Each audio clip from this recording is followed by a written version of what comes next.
Podcast with Halsey Allen. The Narrative Podcast is changing the narrative one episode at a time.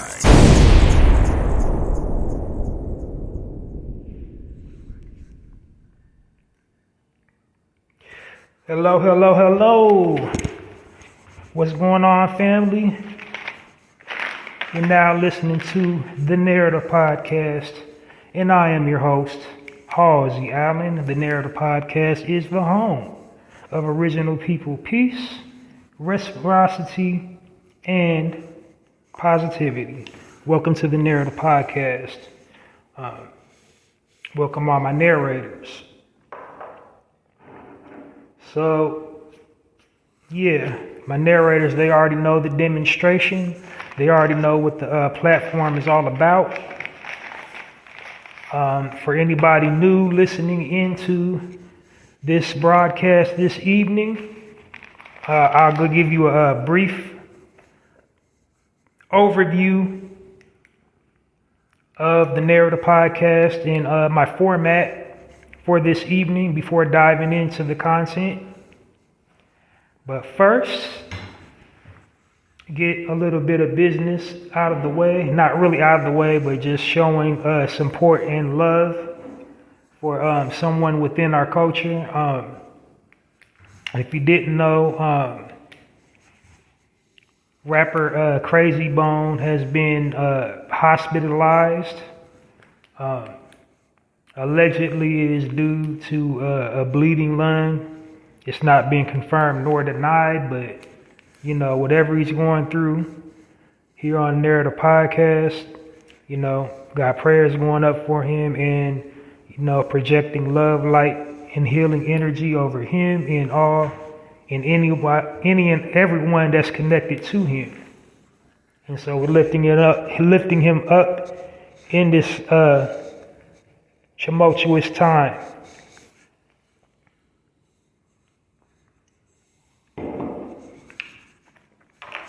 All right, so we already know that Brother Crazy Bone is going to come out of this fully recuperated.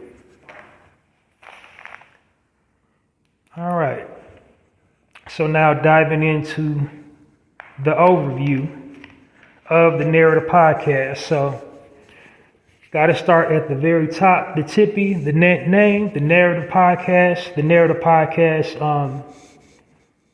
the name derived because I don't like the way the liberal media flips the narrative, controls and manipulates the narrative surrounding original people and original culture.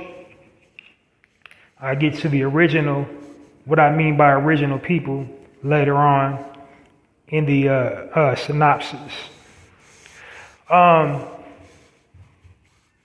That's why I basically designed this platform to, counter, to be an answer to, all the lies and the propaganda that the media generates and weaves about our people and our culture.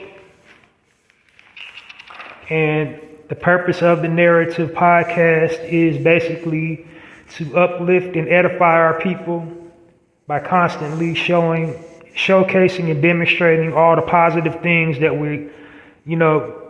our people do for the world and, all the positive things about our culture. So that's, basically what this platform is about, is just basically a celebration of our people and our culture, and to always, project positive images and put us in the most positive light as possible, because the media puts us in the most negative, foul, dirty light as possible. My overall thing I want people to get from my content, if they don't get anything else out of it, I'm basically trying to spread awareness to listeners of how important it is to responsibly utilize your platforms And by responsibly utilizing your platforms, I mean, sharing positive frames of reference about our people and our culture. That's what I want my listeners to get if, they don't get anything else out of my content. So as a matter of fact, I think that's a perfect segue to my tagline. The Narrative Podcast, changing the narrative one episode at a time by destroying negative stereotypes about original people and original culture.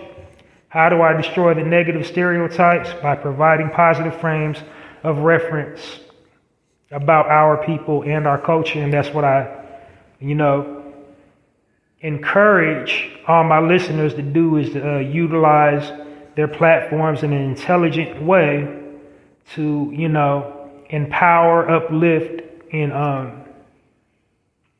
provide positive frames of reference about our people and our culture. And it's not an end-all, be-all solution to, all these lies and propaganda that the media spreads about us, but it's definitely a step in the right direction. Because, that's basically how the media works. Because basically we're living in the digital age, and in this digital age that we're living in, people judge you based on the content that you share online. People judge you as a person by whatever you're posting and sharing online. They equate your values, your belief systems, your hobbies, your interests, things you may be interested in, just based on, whatever you're posting on, whatever your platform that you're most affluent on. People judge you based on it.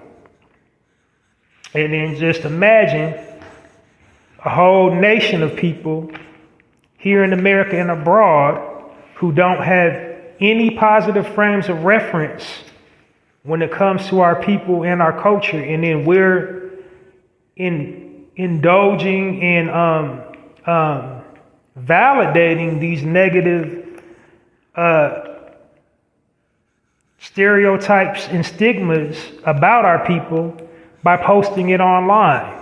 Like, we're playing right into the stereotypes, because the media is already flooding, the digital platforms with,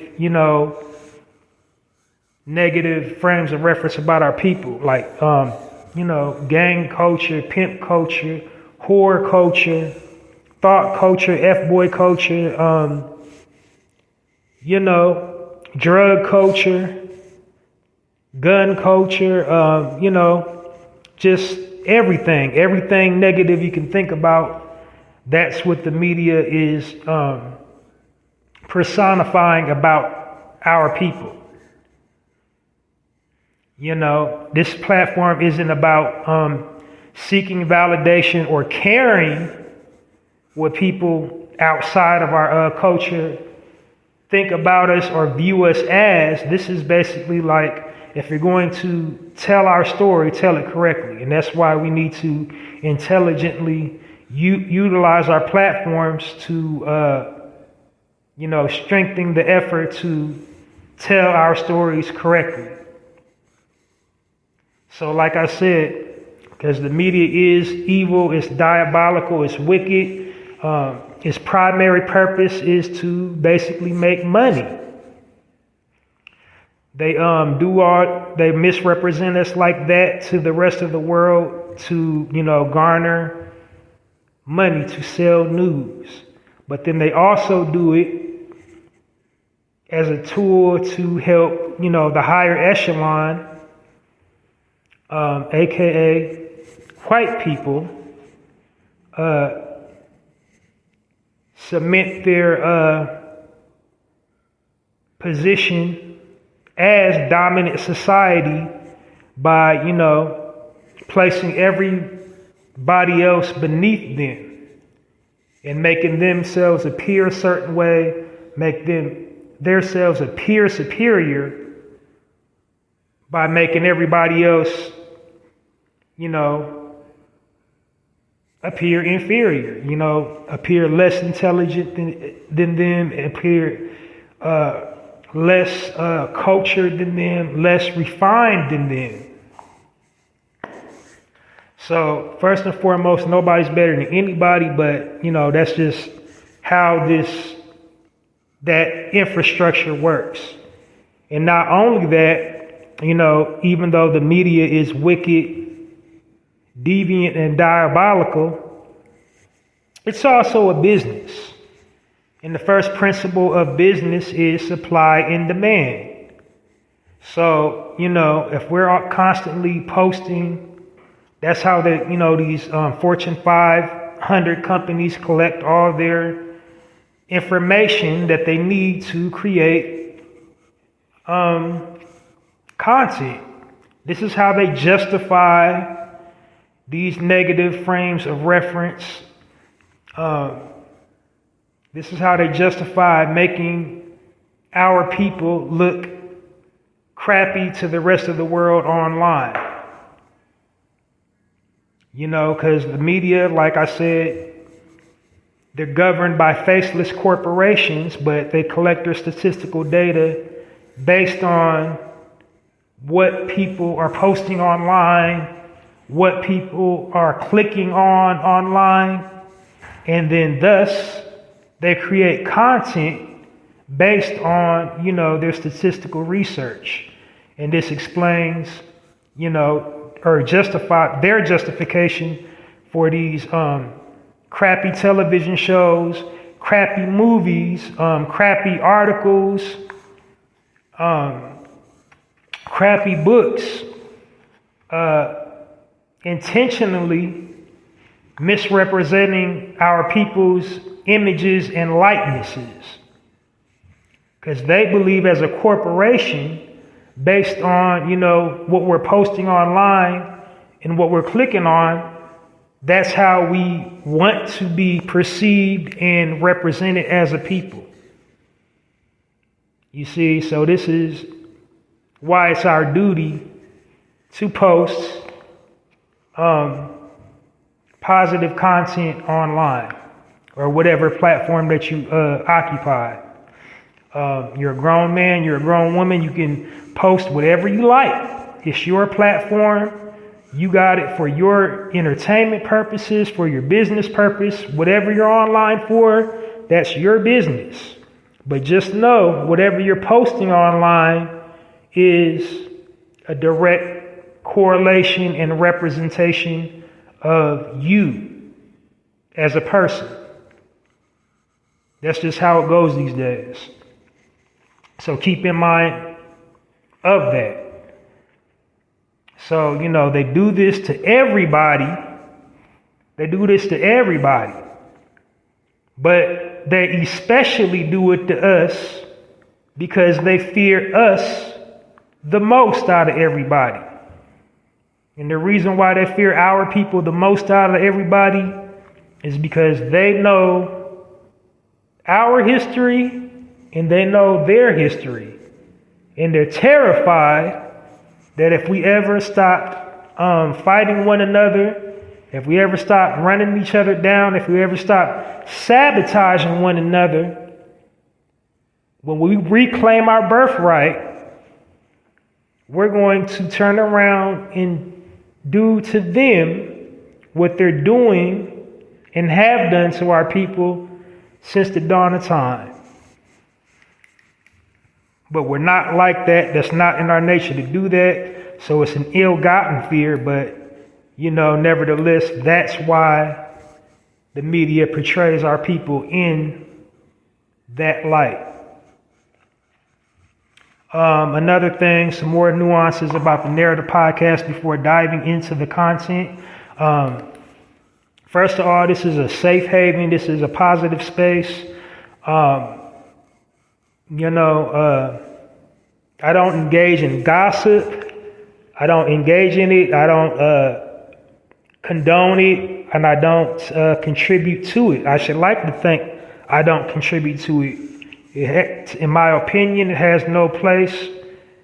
In my opinion, it is a cancer that is destroying our people, because our people are the only ones misappropriating this new technology as far as,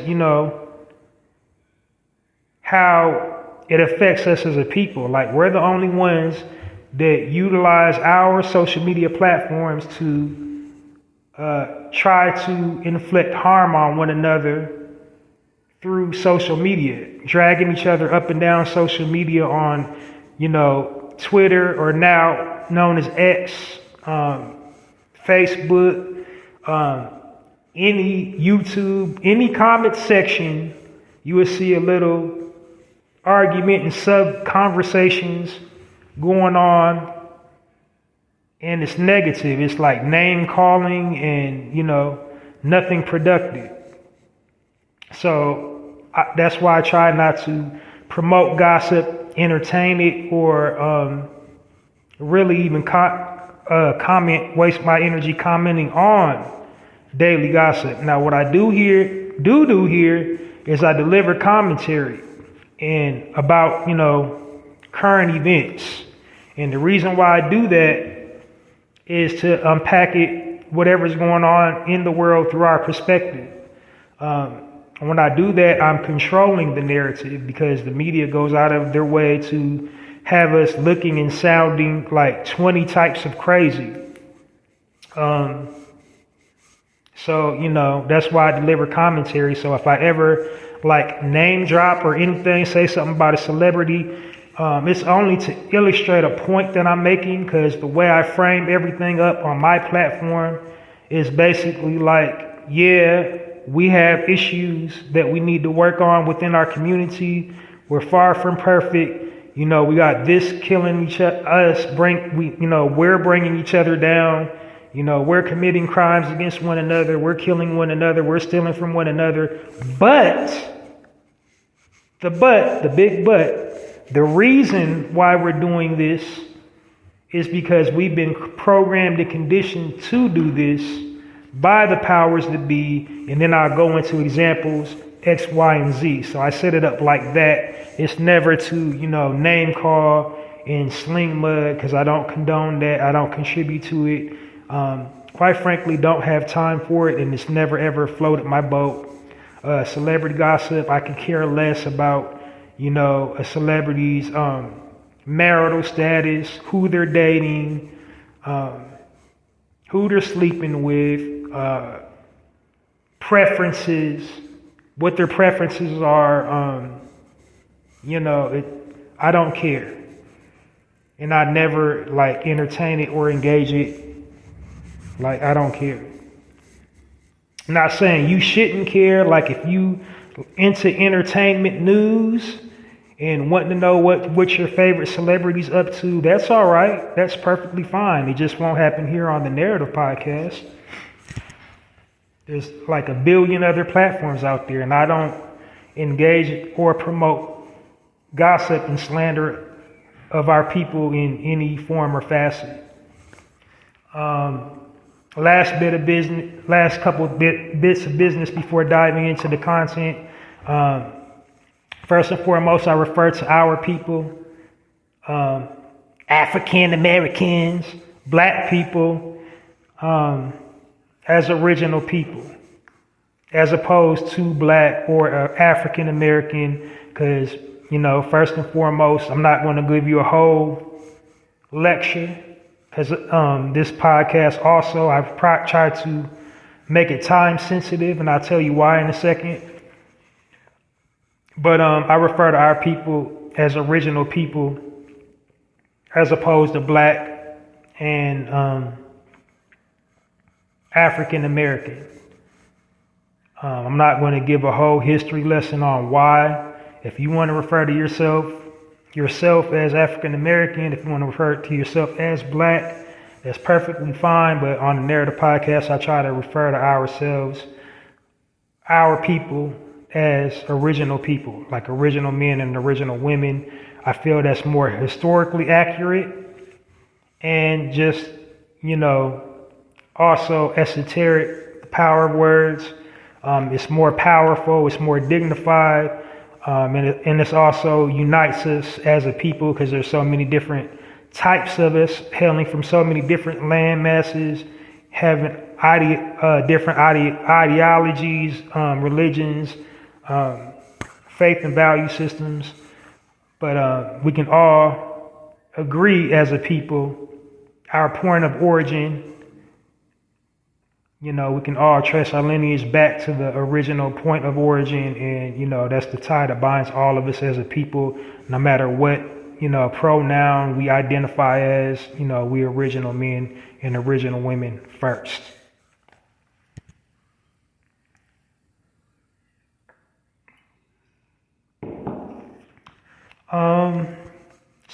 Last bit of business before fully diving into the content. I try to make my content time friendly, meaning I try not to exceed my broadcast over an hour. And the reason why I do that is to, break up the monotony, make my content more clear and crisp and able to flow more nicely, make it cohesive, and just make it more simple to follow, make it more digestible. Digestible is the word I was searching for, and make it more digestible and make it more appealing to a broader audience. So no matter what stage of intellect you're on, you can keep up with the content on the Narrator podcast. So I'm not trying to shoot over anybody's head, and then I'm also not trying to dumb my own intelligence down. I'm like right there in the middle pocket. Everybody can identify with it. And by keeping my content short and to the point, that allowed me to cover multiple subjects without becoming stagnated. Because nobody wants to listen to somebody just talk for hours and hours and hours and hours.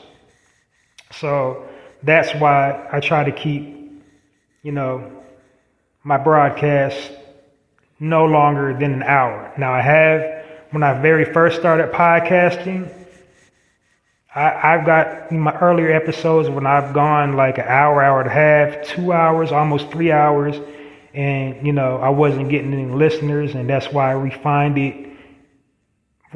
my, format, and that's why I pretty much have a consistent listening base now. Because it's just like nobody wants to listen to somebody sit up there and talk hours and hours.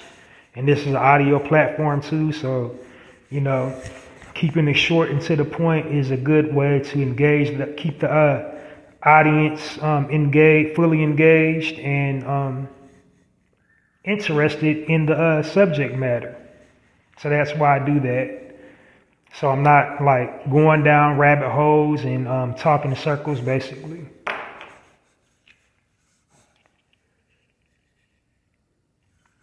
And I think I have touched on everything I want you to know about the Narrator podcast.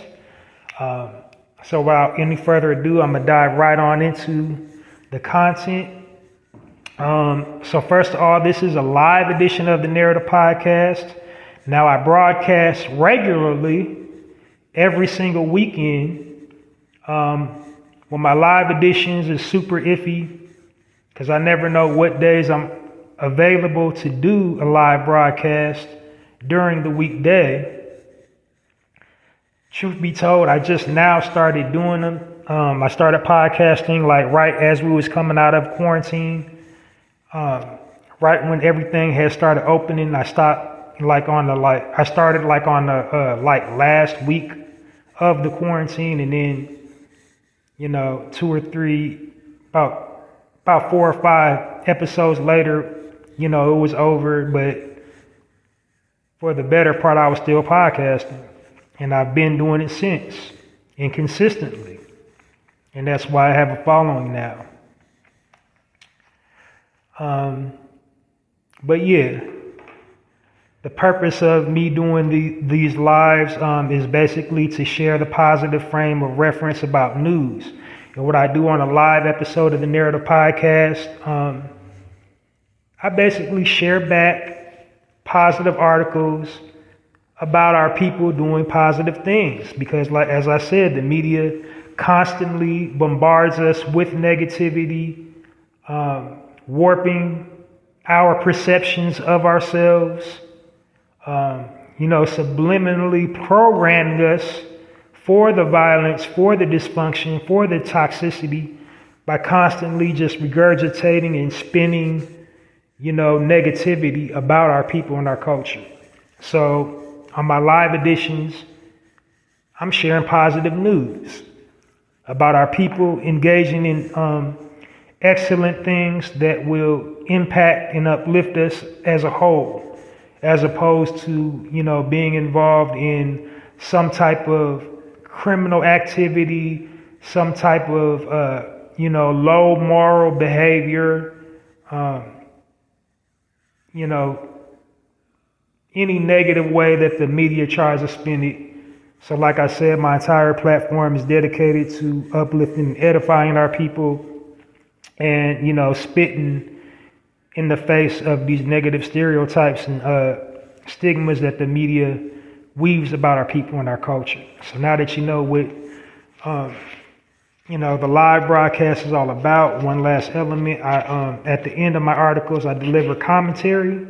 And at the beginning of the episode, I already told you, why I deliver the content. I'm controlling the narrative. So now that you've been briefed, onto the content of the Narrative Podcast. All right, live edition. Okay, so for my first article, this is a great one, starting off great. First article, the headline reads, former gang member turned his life around, then became Missouri's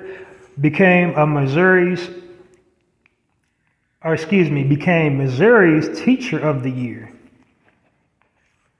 All right. And so the brother's name is Dorian Cockrell, and he's currently a phys ed teacher at Creston Elementary School in St. Louis, Missouri. He graduated in 2015. He had a really rough life. He joined the gang at 10 years old. He was born into a drug-addicted family. And then sidebar, for the commentary, spoiler alert, I'm going to be talking a little bit about gang culture today because it's breaking news, something, I'm not going to give you too much until I get to it, but yeah.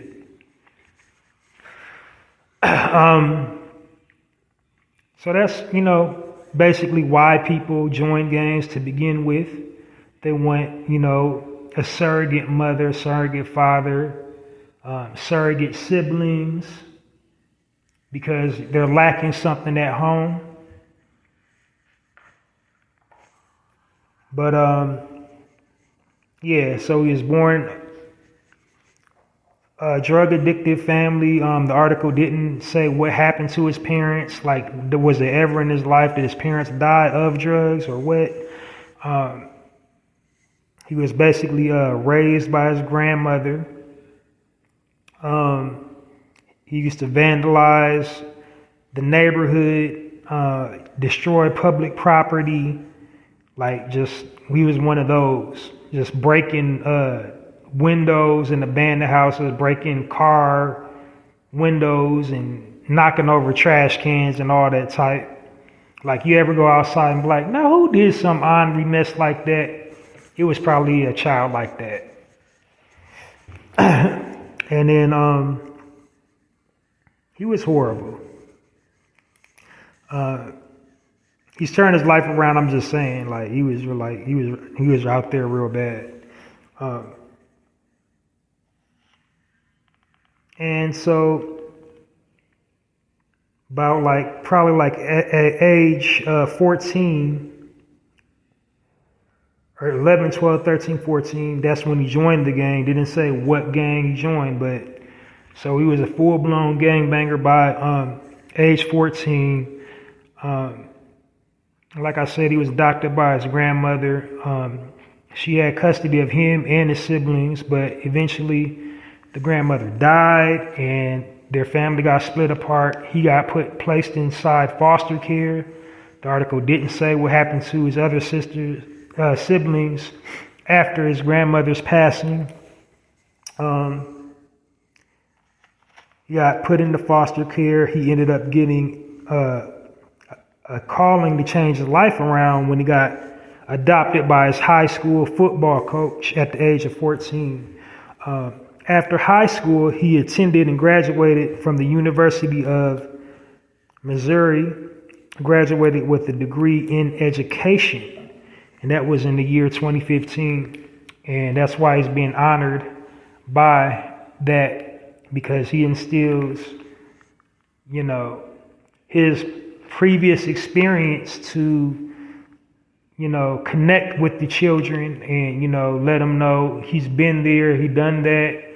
It's a road that leads to nowhere, and he's down to earth. He can still be a teacher, but then also, connect with the children, and that's what we need. So yeah, that's why I chose to share his story first, to prepare you for the content, and something I always do anytime when I come across those type of articles. I gotta also just, I can't ever stress it enough that we need our own institutions.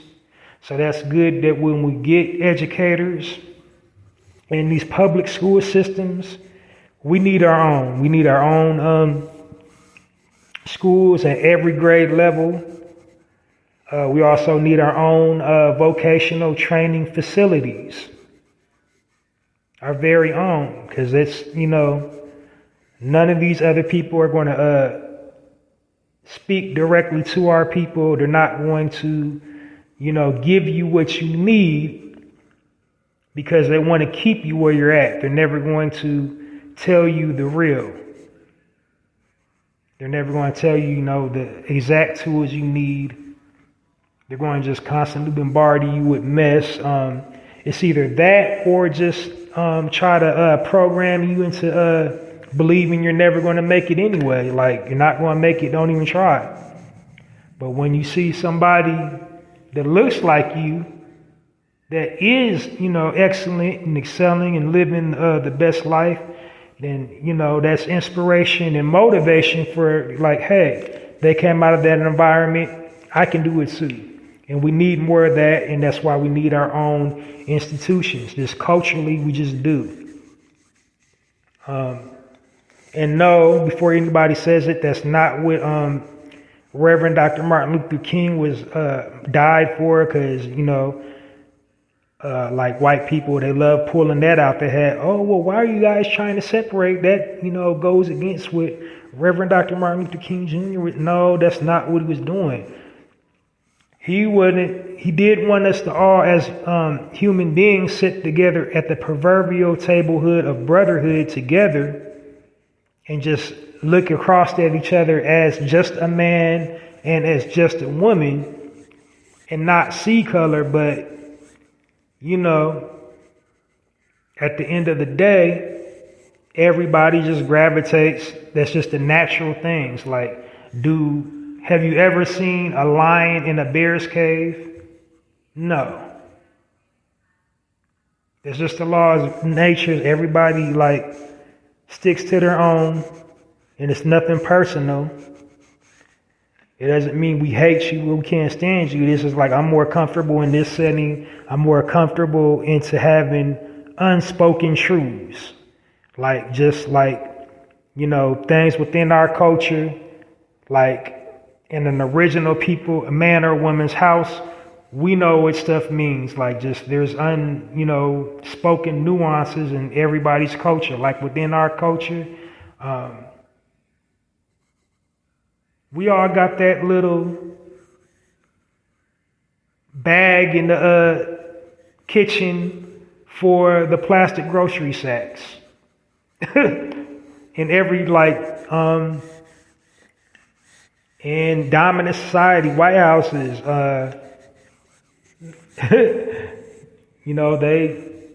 most of them hey, there's no wash rags, just soap the skin.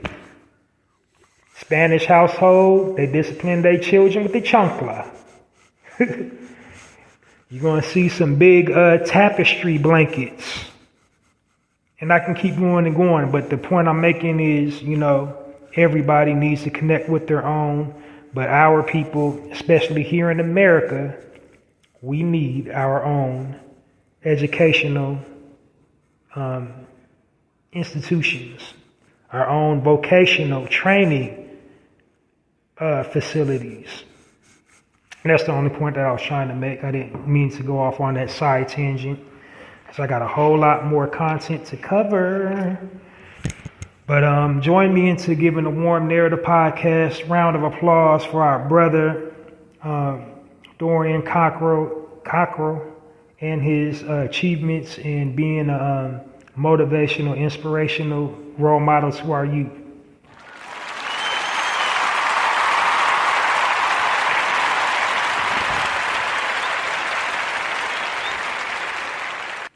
Moving right along. Next article, the headline reads, Black woman gets emotional after becoming the largest Black-owned makeup brand in Target. And the sister's name is Melissa Butler.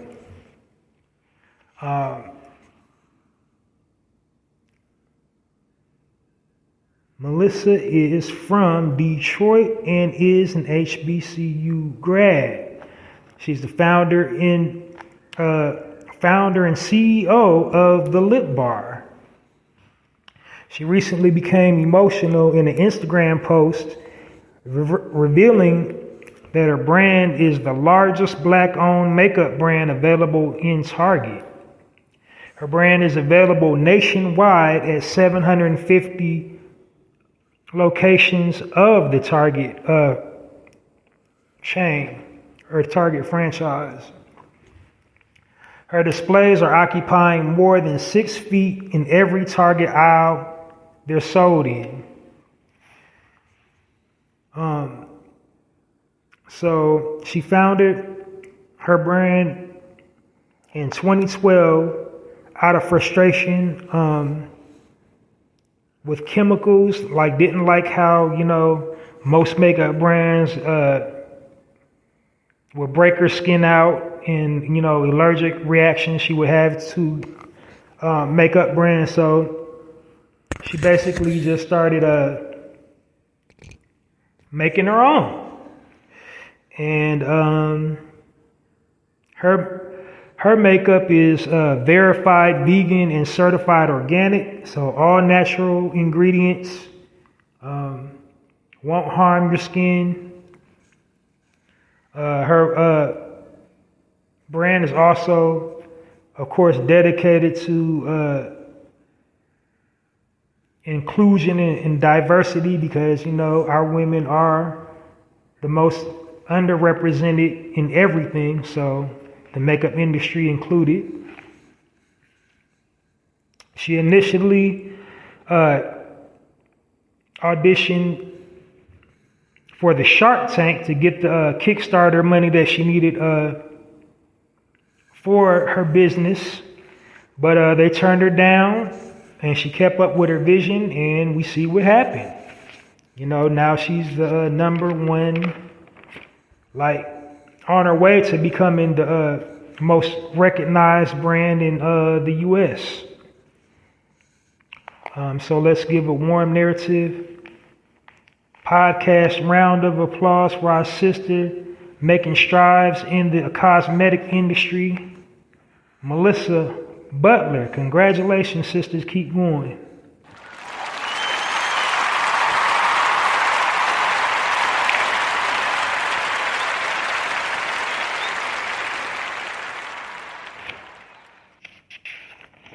So this has been a good week because y'all, I usually only have 2 or 3 articles to share, but I got some heat tonight. Next article headline reads, Black women to receive a PhD in computer science and engineering at University of South Florida. And the sister's name is Dr. Shamaria Ingram. She's the first woman to graduate from the University of South Florida, Florida's Computer Science and Engineering doctoral program. She's the first one in the last 40 years of the institution. So the article didn't say whether she was the first original woman or the first woman. But she's the first in any case. I'm guessing she's the first original woman. So I take that back. Because it goes on to say she was used to being the only. I'm going to explain something about the original thing. If it says black in the text, like an article that I'm reading, I'm not going to swap out black for the word original. But, still, on my platform, I try to refer to our people as original people as often as possible. But like tonight, when I'm reading the article, if it literally says black in the text, I'm not going to sub out black and say original. But anyway, I want to clarify. She was the only black person after in her high school, and she graduated from Strawberry Crest High.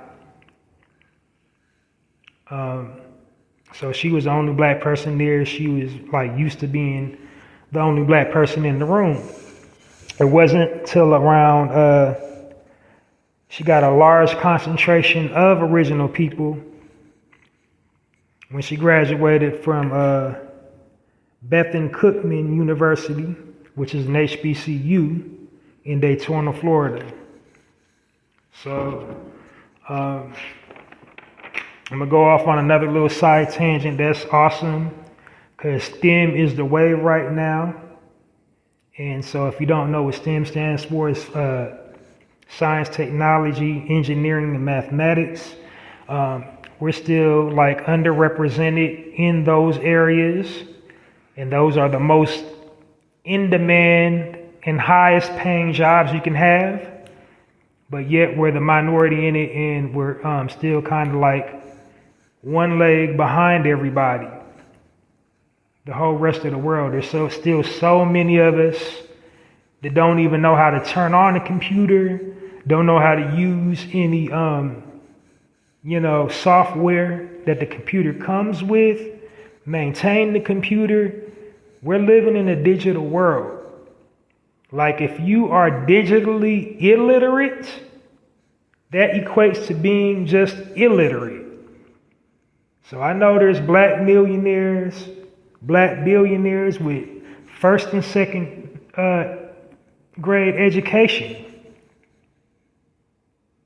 And, they might be listening well, I don't know how to use a computer. I'm living in a mansion and got a 4-5, car garage. But just think how much easier your life would be if you knew how to do what you're paying people to do for you, if you knew how to do it yourself. And the process is less than 10 or 20 minutes, and there's all kinds of free available resources online to learn about computers, and there's no excuse. So unless you plan on living off the grid, getting you some farmland and just, not depending on technology at all, you need to know about computers. But anyway, that's all I have for that article. I just want to point that out. That's an amazing accomplishment. So join me into giving our sister, Dr. Shamira Ingram, a warm narrative podcast round of applause for her achievements.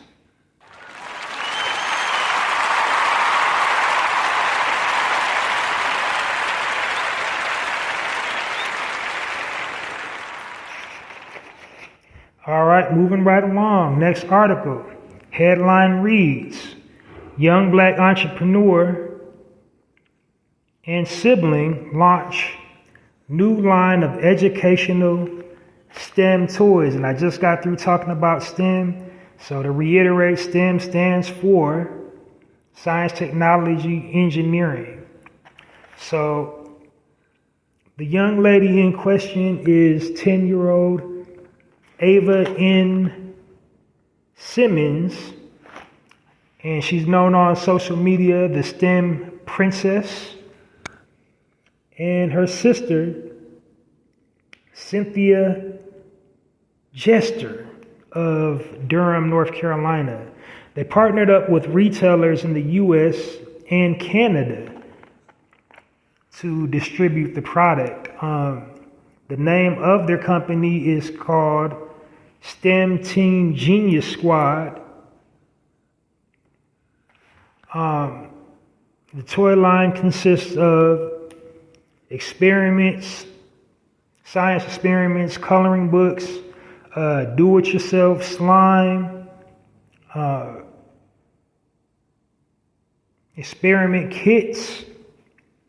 I just said experiment, so that's what I guess I meant to write. Science experiment kits,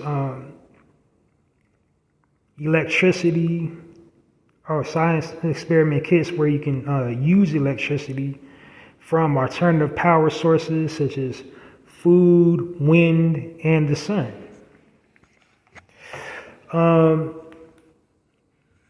The first in-store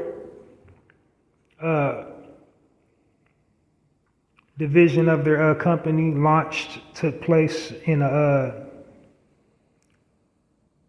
Marbles Play store in downtown Raleigh, North Carolina.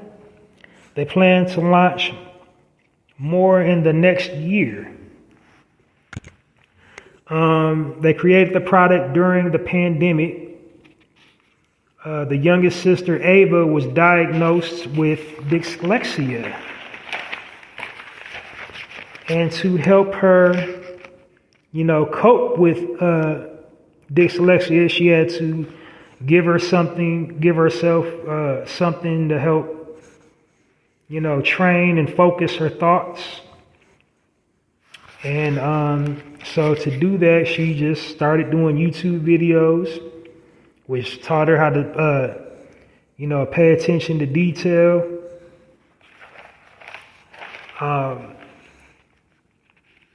Doing the YouTube videos, the production work on that helped to hone her cognitive skills and as well as her academic skills, and empowered her to keep producing content. She wrote skits and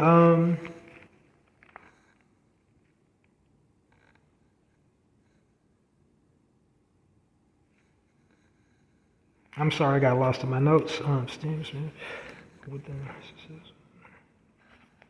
Okay, and so she kept on going, and that's pretty much how she launched her business with the success of YouTube. And then after her numbers started getting up, after she got her little plaque and was highly recognized, she designed the first ever mobile STEM lab. And they travel across the country teaching STEM, science, technology, and engineering to the youth. So between teaching it to children aged 10 to 17.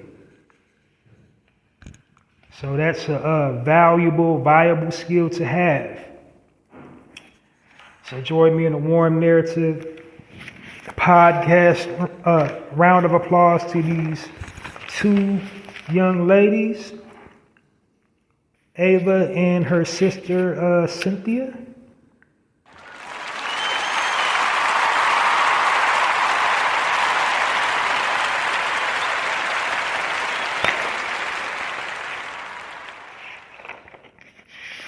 All righty. Moving right along, y'all. Next article, the headline reads, Entrepreneur makes history as the first black private mortgage lender with $1 million warehouse line. And the brother's name is Troy Smith. He is the founder and CEO of G1 Commercial Mortgages. And that's a faith-based private credit fund based in Charles County, Baltimore, Maryland. It's said to be the wealthiest district, the wealthiest all-black county in the nation. So out of every, county all over the U.S., that's supposed to be where the money resides. So, I always thought it was like Atlanta, though, a county in Atlanta, because it said, Atlanta is like the mecca for our people right now, economically, because there's, so much industry. But, hey, you learn something new every day.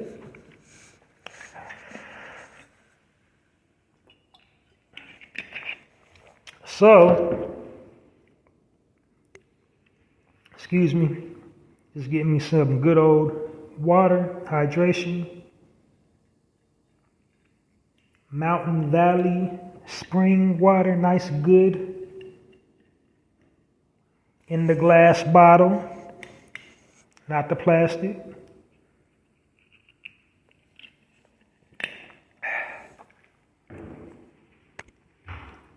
All right, so I lost my place in my notes.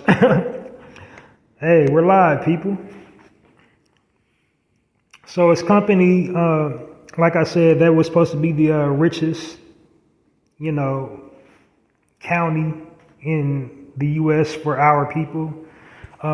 His company is basically a direct lender that offers finance options to real estate investors, and he's the first black mortgage lender to have delegated underwriting authority over $1 million warehouse line. So, yeah, it's a lot of technical stuff going on. I try to just take bulleted notes for the most important stuff, but this is one of them where you kind of got to get everything to paint the broader picture of why this is so important. So I couldn't really skip over anything.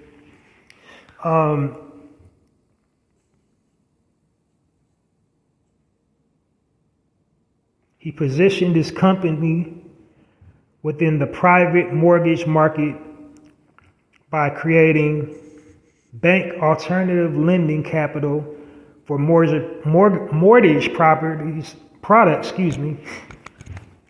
that challenge individuals to find, that would promote, lost myself again.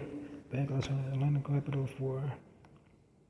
So basically, longer story short, this is a way to get approved for people that can't get approved for, mortgage. And we know we got a problem with that, Wells Fargo and Chase and all them guys that have been into the media for denying our people loans, to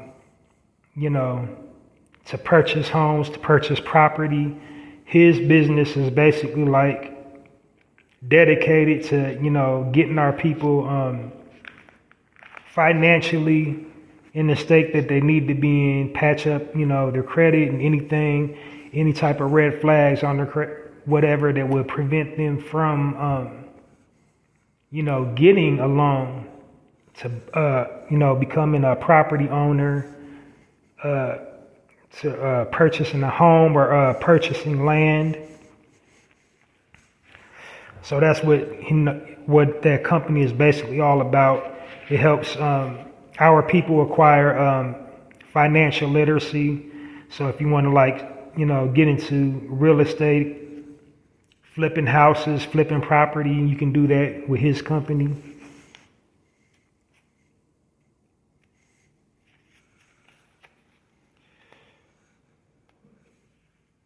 They also created a mortgage group network called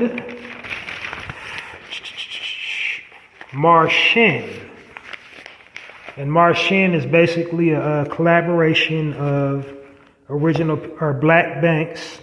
I told y'all when it's in the text, that's just how it was. And what they do is they pull their resources to purchase land and purchase viable resources. And they train each other and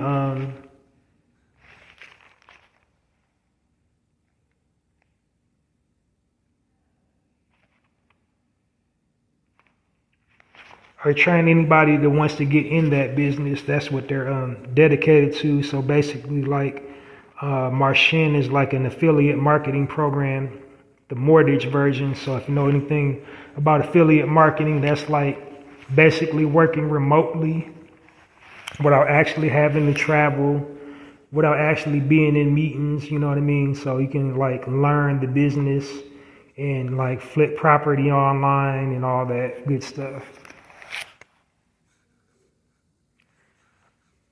So basically that's what you're doing in the Martian is just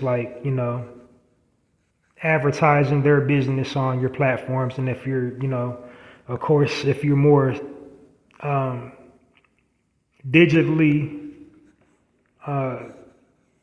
technologically advanced, the quicker you can turn a profit from doing that. How proficient you are online. So, what else? Affiliate program, participant. Okay, so participants of the program can earn 15% revenue shares on each transaction. So that's big bucks on the table if you, get accepted into that program. And then they also started another program. He's on the board of directors for another program called the ERNC, which is basically, a coalition of the private banks.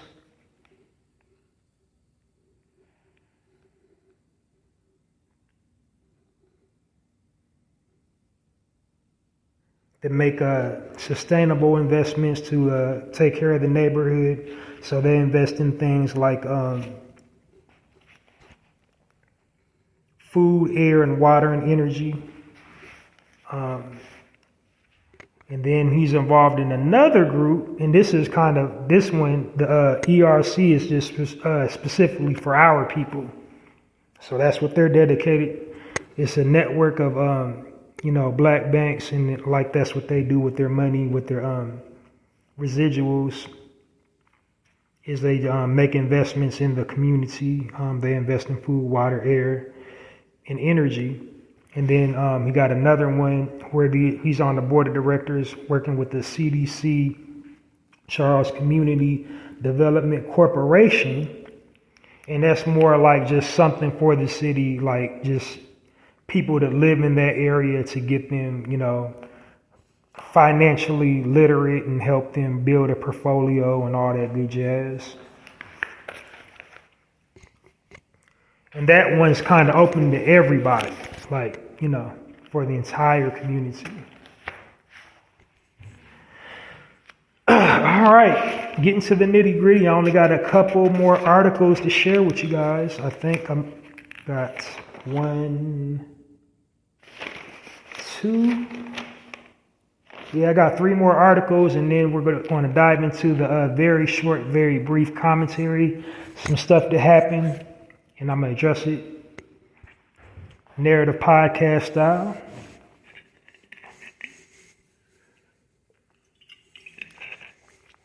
All right. Next article, the headline reads, Black mom and daughter duo create unique tool that unbraids your hair.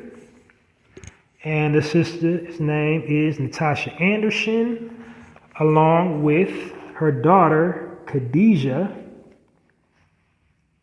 And the product is called the Original Unbraider.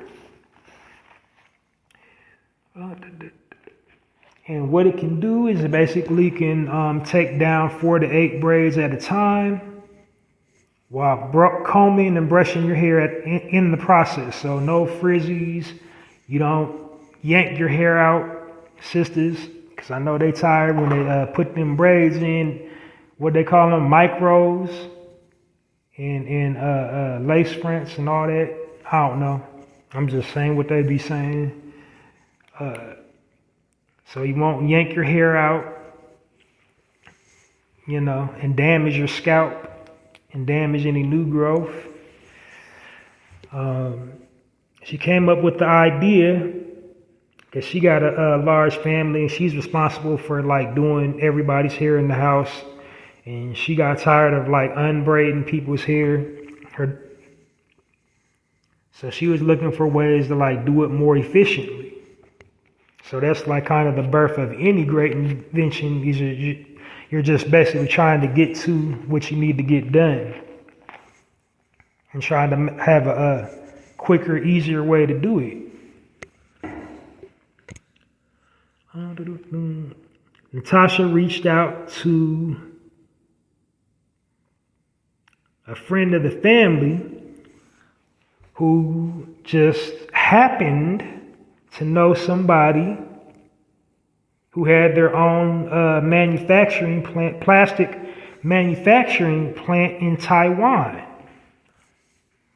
So then after she established, convinced the friend that she was sincere in her interest, her and her family flew out to Taiwan, got a tour of the facility, and made their first prototype of the product.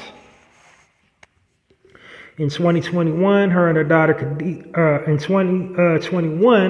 Khadijah stepped up to take over as the CEO for the Original Unbraider. They revamped and rebranded the product 2 years later. They used social media to saturate the market and sold out of the product in mere weeks. And that's really all the article said. So let's give it up to our sisters. Join me in saluting mother and daughter duo, Natasha Anderson and Khadijah, with a warm Narrator podcast round of applause for their invention, the Original Unbraider.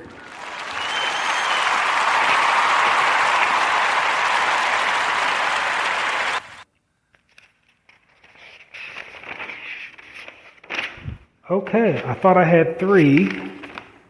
It was just it was just on 2 pages because there was a lot of stuff.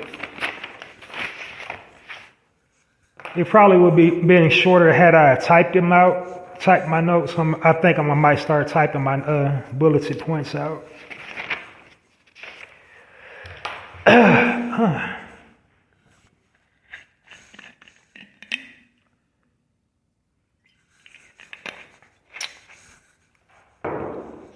All right.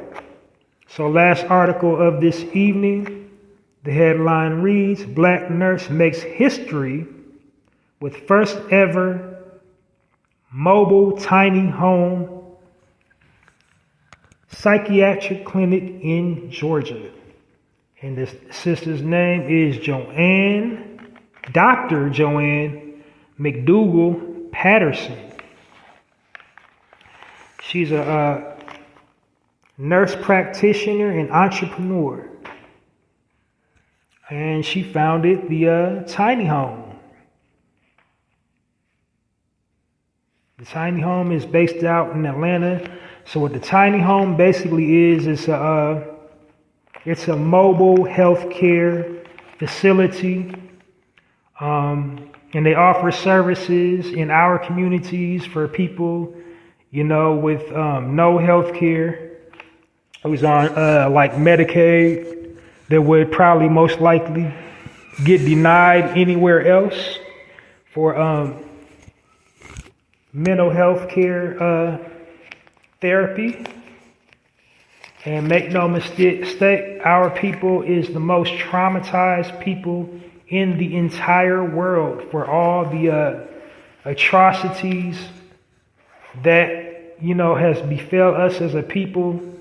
We got all types of stuff we need to work out of our systems, and we need to, get therapy for it, because they do so much to us mentally. So we definitely need therapy. Especially if you live in America, you need therapy. If you can't afford therapy, you need somebody to talk to about your problems. Somebody other than God.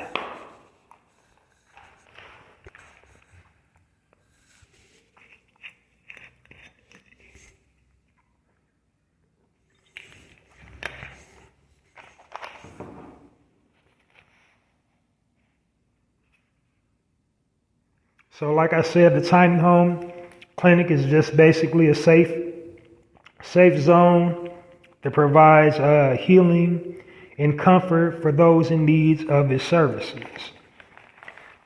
She also offers virtual assistance to those in need of tiny house home services for those living in Maryland, DC, Florida, and Nevada.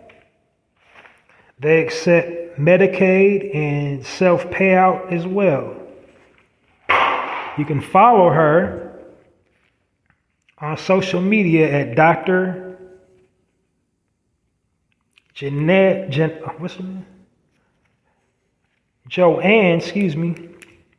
Psychiatry. Or message her directly at info@drjanaepsychiatry.com. Or call her at 888-210-4050. That's Dr. Joanne McDowell Patterson in Tiny House to service all your mental health needs. What did you think? A little impromptu commercial?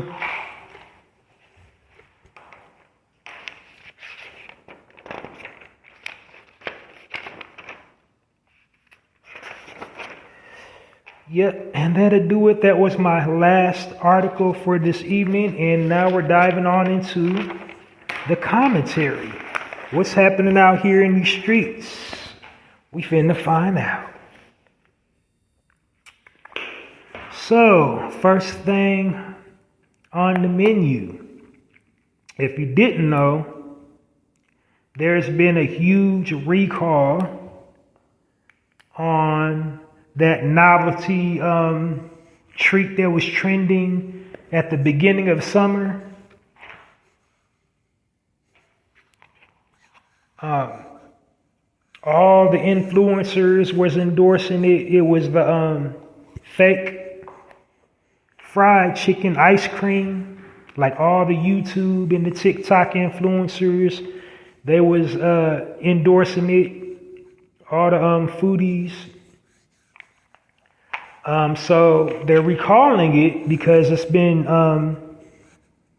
found to have listeria in it. And the name of the product is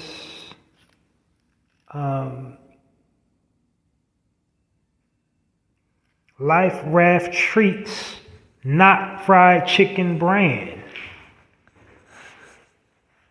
And the recall is of the 25 count bucket, barcode UPC 86006 18210, and Life is Peachy 6 count. but mainly just the fried chicken.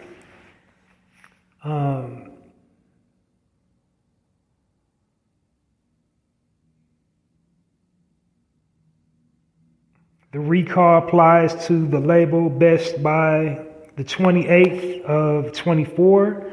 So if you got some of that product with the expiration date, Best by 28/24, and then I'm going to take another little side tangent. See, when they suggest things, when you purchase things inside the grocery store, the Best Buy date, that's just an estimate. So when you purchase, like when you're buying anything at the grocery store, you're already taking a gamble. It's Best Buy date. It's quite possibly the product that you're purchasing has already reached spoilage. Like it might already be spoiled in the dairy case, in the meat case. If you know, for those that eat meat and dairy and eggs, they might already be past. They might already been expired. So the Best Buy date is not. Don't take the Best Buy date as the gospel, thinking, oh, it's good before, you know, this date, when in reality, it might already be spoiled.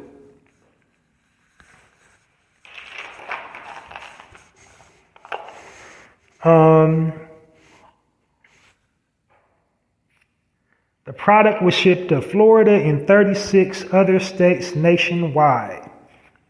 For more information about the recall, you can email recall@liferaft.com or call 843-695-9806. Operators are standing by now.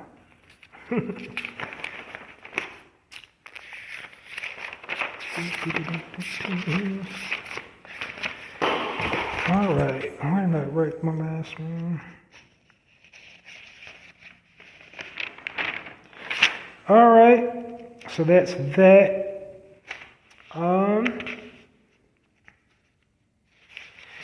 Next order of business, I feel like I shouldn't have to discuss it, but I'm going to discuss it because it has been a hot topic, but a hot button topic with a whole lot of buzz surrounding it. So when I bring up a celebrity's name, I'm not clout chasing. I'm not trying to throw the brother or the sister under the bus. I'm just unpacking it from our perspective because, like I said, the media is very divisive. You know, they're masters at pitting us against each other and causing deception and subterfuge and all that tricky stuff. So I'm just giving you a brief overview from the Narrator podcast lens about what has transpired. So most recently, our president, old Jim Crow Joe, Dirty Joe, Joseph Biden, honored LL Cool J and MC Lyte at the Black Caucus Awards.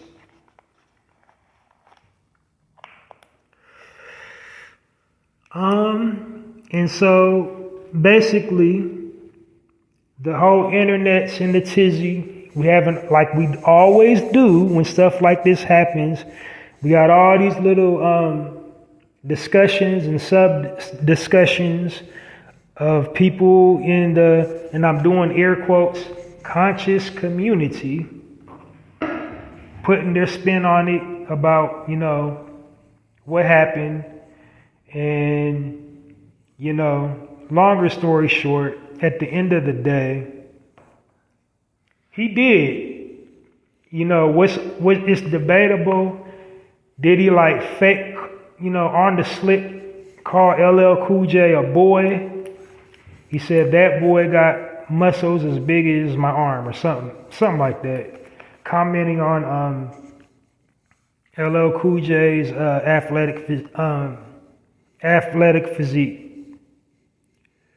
So at the same time, it was like, okay, you violating them on two accounts. You sitting up there looking at his physique, and then called him a boy in the same breath, like, which is the argument, is that old slave master mentality.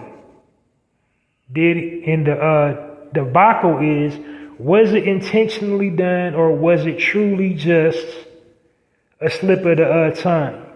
Like, was he really trying to violate and disrespect LL Cool J on a big night for him, and, try to insert something, how he feels about our people in general, by, this is in the conscious community. They're saying, like, by him doing that, that's like him trying to basically buck break him, belittle him by calling him a boy. And, at the end of the day, I think it really was a slip of the tongue. Some people say it wasn't just a slip of the tongue. Like, some people say he's like 60, he knows exactly what he's saying. He knows exactly what he's trying to do. He was trying to, say some slick-ish. And,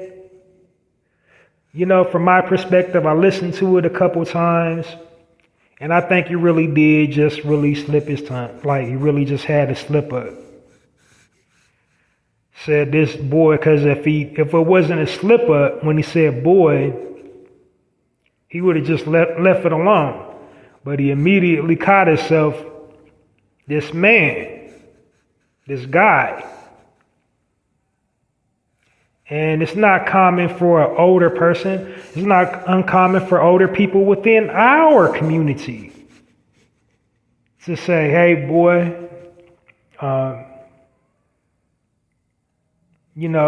like if you got grandparents, your grandparents, after 18, 19, called you boy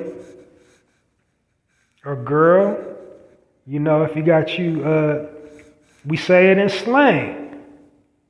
That's my boy. Hip hop songs, boy. What happened to that boy, So, not saying it's appropriate, not condoning, a Caucasian man calling an original man boy, but I think sometimes this is a instance where we got to pick our battles wisely. And LL being who he was, he hasn't released any comments or addressed it or given any thought of it, period, online. And he hasn't given any energy into it. And, pretty much what I'm saying? He's using discernment to pick his battles wisely, and it's like, it's a,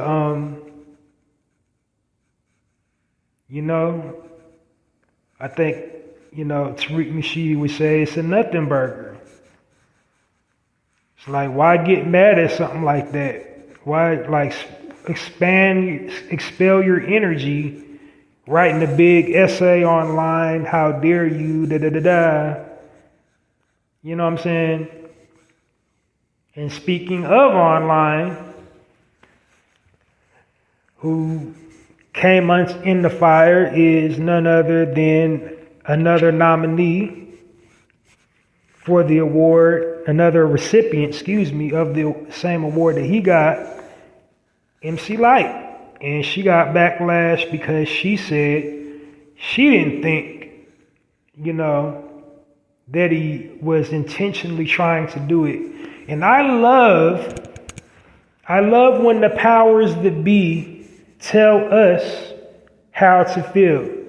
So if you pay attention, when you go to the blogs, all of them, all the headlines If you read what she actually posted on her social media, how do they get she's defending Biden?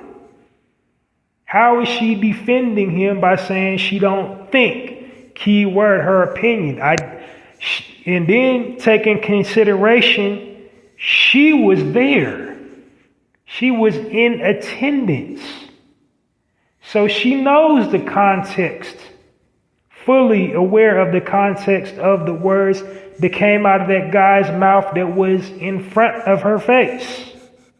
It's easy to go online and put your opinion and say what you think and what you believe something means.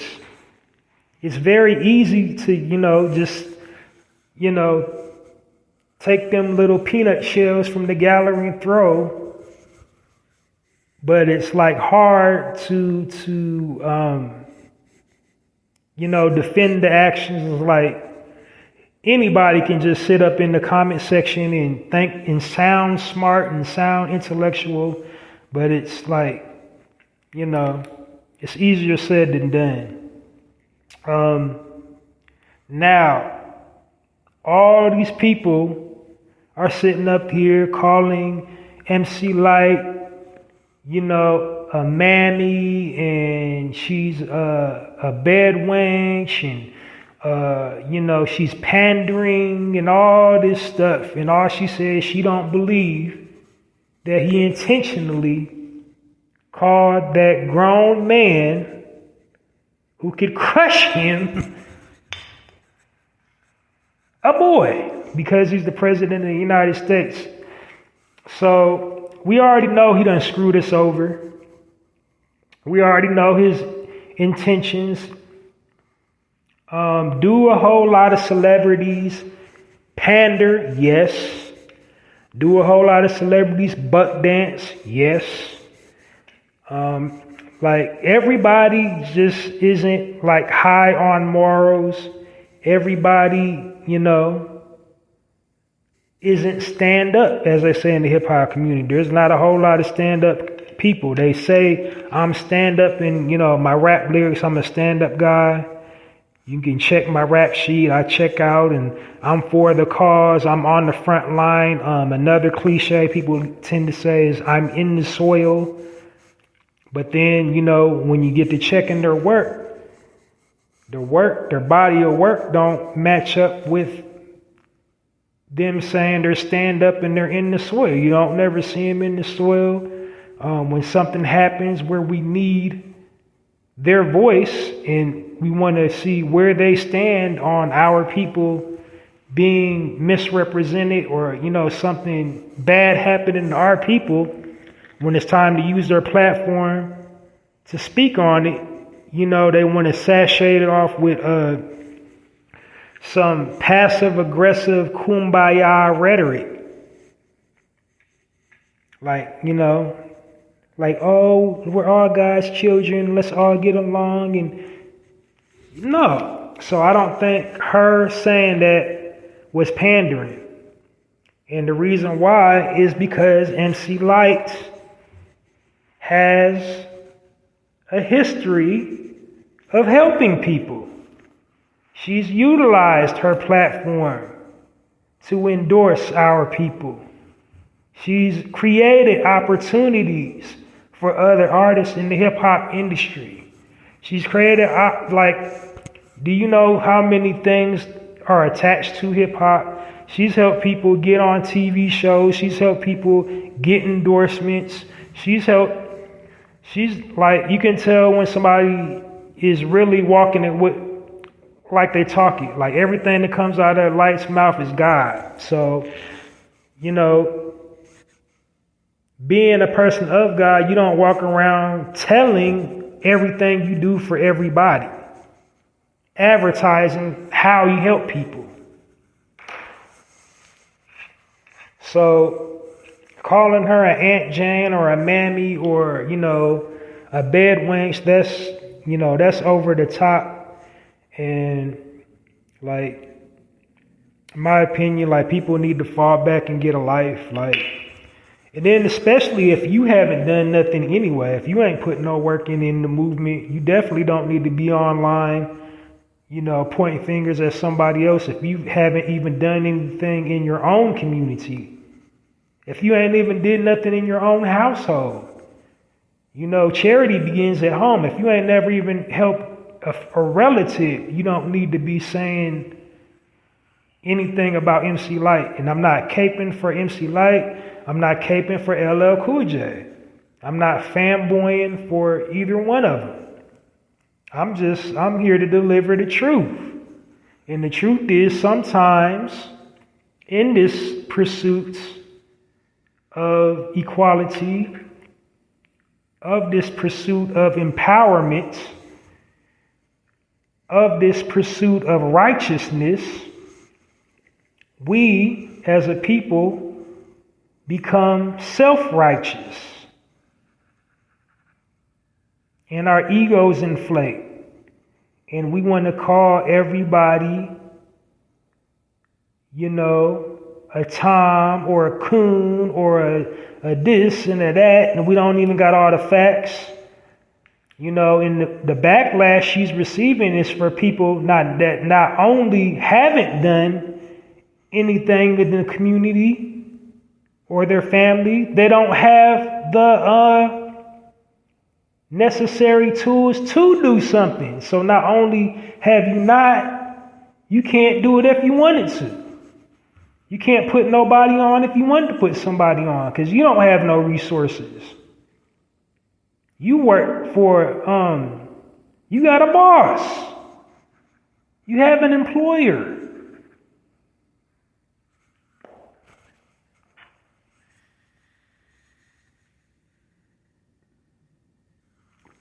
But you want to have your chest huffed out and talking about, you solid.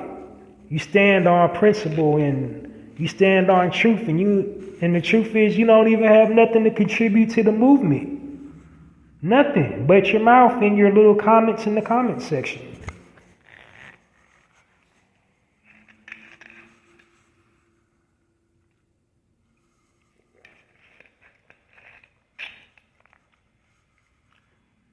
So that's all I want to say about that. Like, I genuinely do think it's a slip up.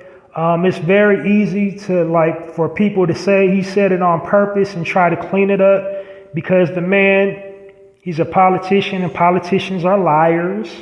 And for what we know about Joe Biden, we know he doesn't mean our people well, and neither does Trump for that matter. And if you really want to keep it a bean, no elected representative, has our people in mind when they get elected. Because if you paid attention in government class, the president is just it's equivalent to the monarchy over there in Britain. They're figureheads. All the power comes from Capitol Hill. Okay? America is a corporation. We are governed by maritime law. Do yourself a favor. Do your Googles on maritime law. Do your Googles on Black's law. That's what we're governed by here in America. So yes, does the President of the United States, they have certain things they can do. They can, veto certain bills. They can, they can push stuff back. They can get people fired. They can get, Supreme Court justices, if they're misappropriating their power, they can have them disbarred. They can pardon criminals, in the judicial system. But power-wise, all the power comes from Capitol Hill. And, like I said, America is a corporation. We're operating under maritime law. President doesn't really have too much power, or the power that they do have, we give them more credit than they deserve. And that's kind of why people hate Trump, because he tells lies, but then he kind of tells the truth at the same time, like, you know. And that's why he's so vilified. And I'm not caping for Trump.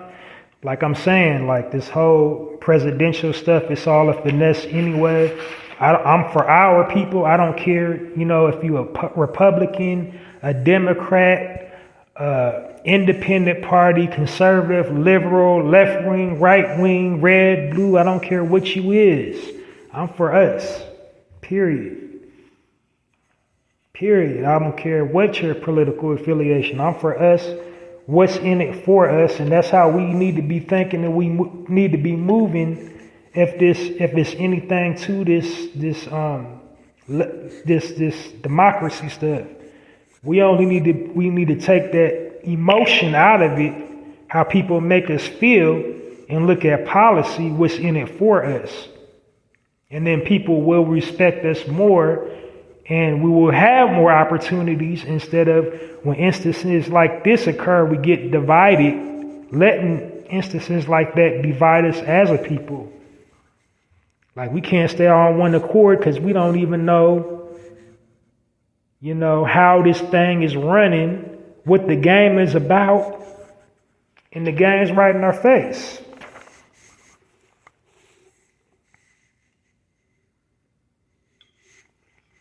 So, final word on that, it's apples and oranges. If you believe the man try to say something slick, everybody's entitled to their opinion.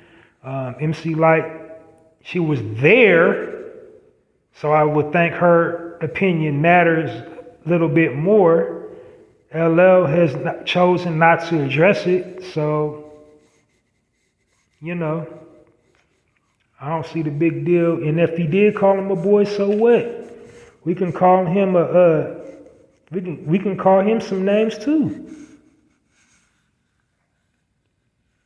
We can call him a colonizer. We can call him a filthy beast, a filthy stinking cave beast. Like, you know, like, yeah. Because our people, if you didn't know, especially in the hip hop genre, we'll take the money and still be like, F you. After we secure the bag.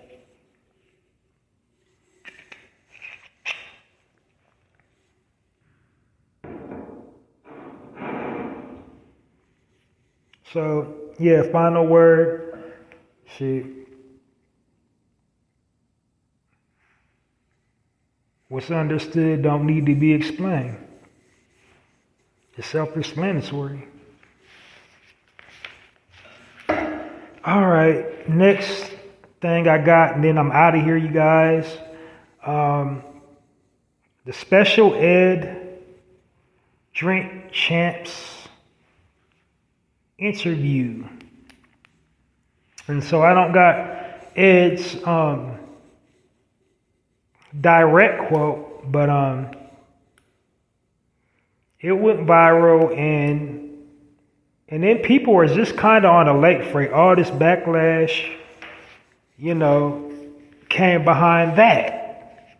It's like I say on my platform over and over and over, you can't get mad at somebody's opinion. You can't get mad at a person's opinion. So this, first and foremost, what happens quite a lot on the Drink Champs, because you got, it's called the Drink Champs for a reason. They're drinking alcohol, they're smoking marijuana on camera. So there's that. And now I don't know if special ed had any alcohol or marijuana, or does he indulge in that at all? I don't know. But his comment was basically, he said, you know, the fall of hip hop, I'm paraphrasing, I'm not giving you a direct quote. He's basically saying, you know, NWA ushered in the toxic movement in hip hop, the glorification of violence by capitalizing off it, by capitalizing off of, being the bad boy, the bad boys of the industry. And that statement, although broad, is somewhat true. Because when you think of a bad boy, like most women, young girls, young ladies, when they first start dating, what are they infatuated with? Do they want the guy that goes to school and studies and is quiet and is respectful to the instructors, keeps a real quiet, low profile, or they want the bad boy, defies all the rules, super disrespectful, got the whole faculty talking about him, got other, men and women, students, male and female students talking about him, just defying and rebelling against the system. And that's kind of what, NWA was. It was a rebellion of the system. I love how we get online and we pick and choose what works for our narratives and our motives and how we perceive things. And you and it's kind of sad in our community, a whole lot of,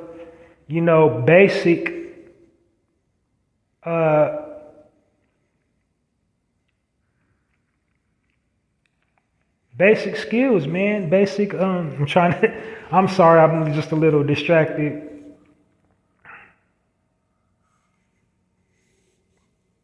Basic comprehension skills. It's like we got knowledge, but we're not comprehending the knowledge. We just like remixing scenarios in our head.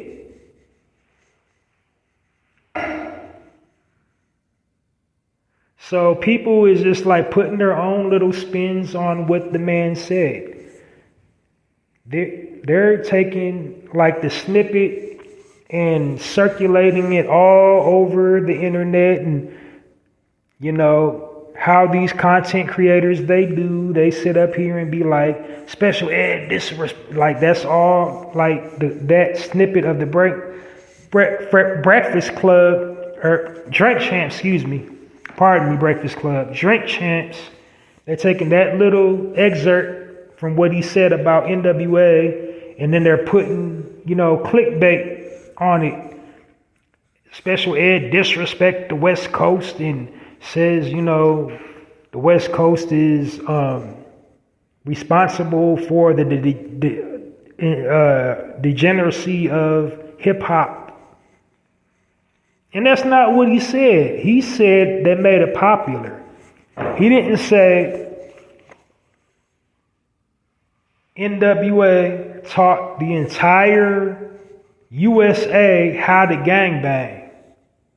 Like there wasn't gangbanging in no other states and cities and states in the United States.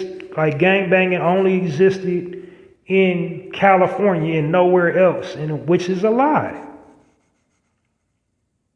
So that's first and foremost, that's a lie. Gang ain't nothing new under the sun. Gangs been everywhere. You think Bloods and Crips just only had roots in California? They've been having roots down south. They've been having roots on the East Coast. It just wasn't in the streets of New York. The Bloods and the Crips was in the penal system. They had Bloods and Crips and Rikers in the 80s before NWA. They had Bloods and Crips and Rikers in the late 70s. What are you talking about? And then, matter of fact, since we're talking about gangs and glorifying gangs, Do your research and learn about gangs, the origins of those two particular LA gangs, the Bloods and the Crips. And they're basically offshoots of the Black Panthers. Blood, break down the acronyms.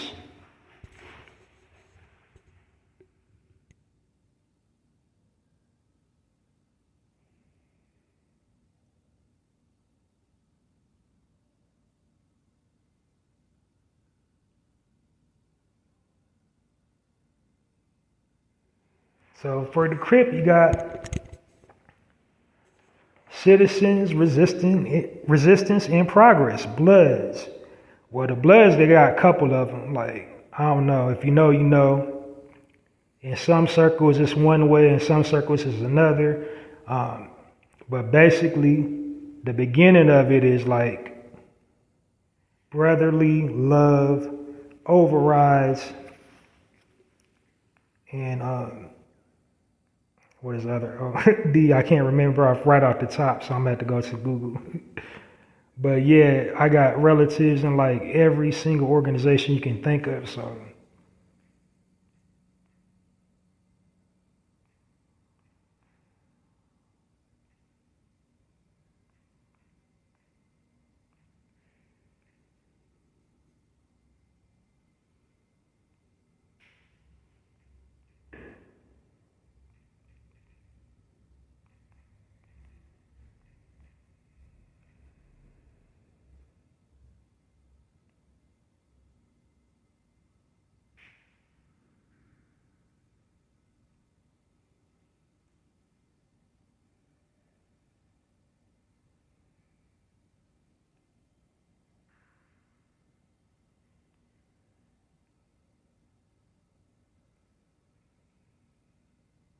Brotherly love overcomes and overrides and destruction.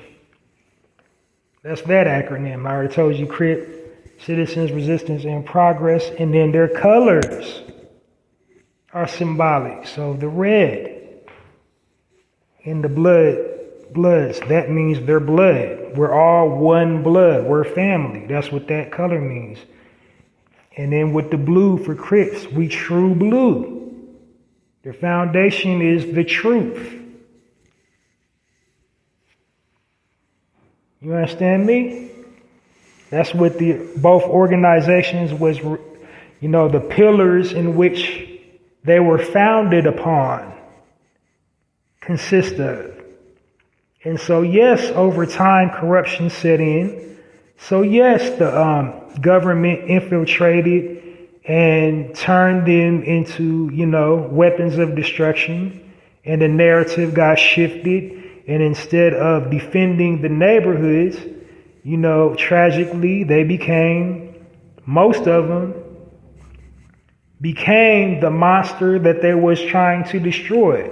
Because initially, the gangs were founded to protect the communities from the police and from other people living in the community, from the scourges of the community. Their purpose was to protect regular people from prostitution, from drugs, from the police, from other gangsters. And we had gangsters, and I hate it when old people tell stories. Back in my day, we used to throw hands, we used to fight. Y'all had gangsters back then too, in the 40s, 50s, 60s, and 70s, people, loan sharks that pack the pistol and will kill you if you don't pay their money, extort you, racketeering. They did that in the 60s and 70s too. We put a hit out on you. So y'all carried guns too. So stop saying that one. Y'all just only shot fair ones back in the day, like it's just the young people that did the drive-bys. Y'all did it in y'all's little big body lack with your suits, butterfly collars, snub nose 38 in the waistband.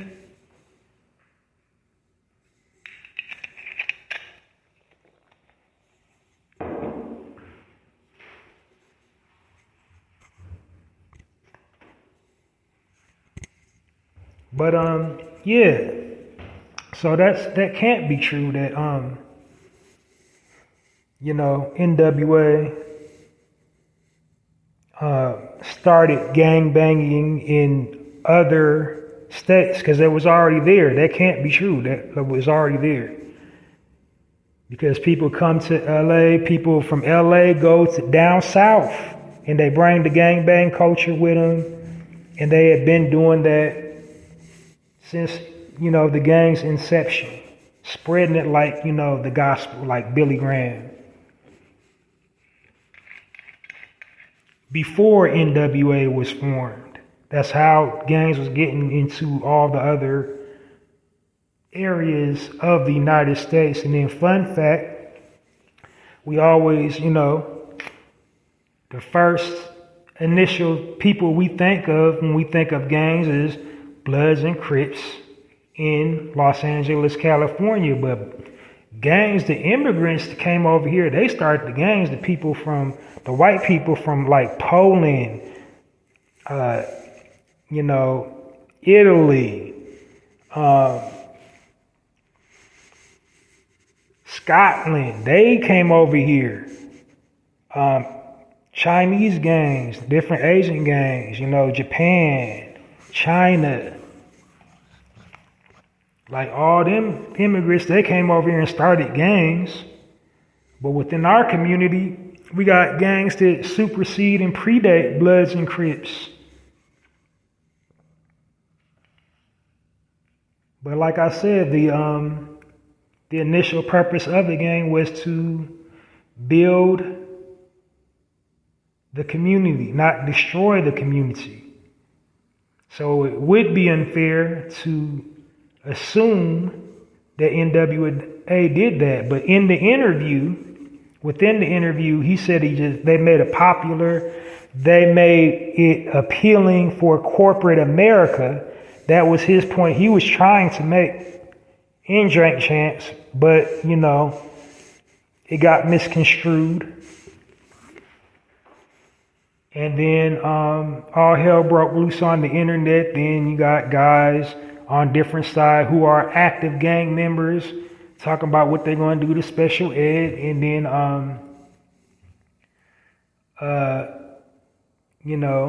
Corrupt reached out of Dog Pound. They recorded a song with Ed in 2015, and it was all Unity on his first album after the 80s. So that's where he knows him from, and he reached out and I done been with him, and I know he didn't mean it like that. So they set up the Instagram live to provide the proper context into what he said on Drink Champs. So kudos for that, because we don't see a lot of that, us constructively solving our own problems. We gotta clap it up for grown men handling grown men business.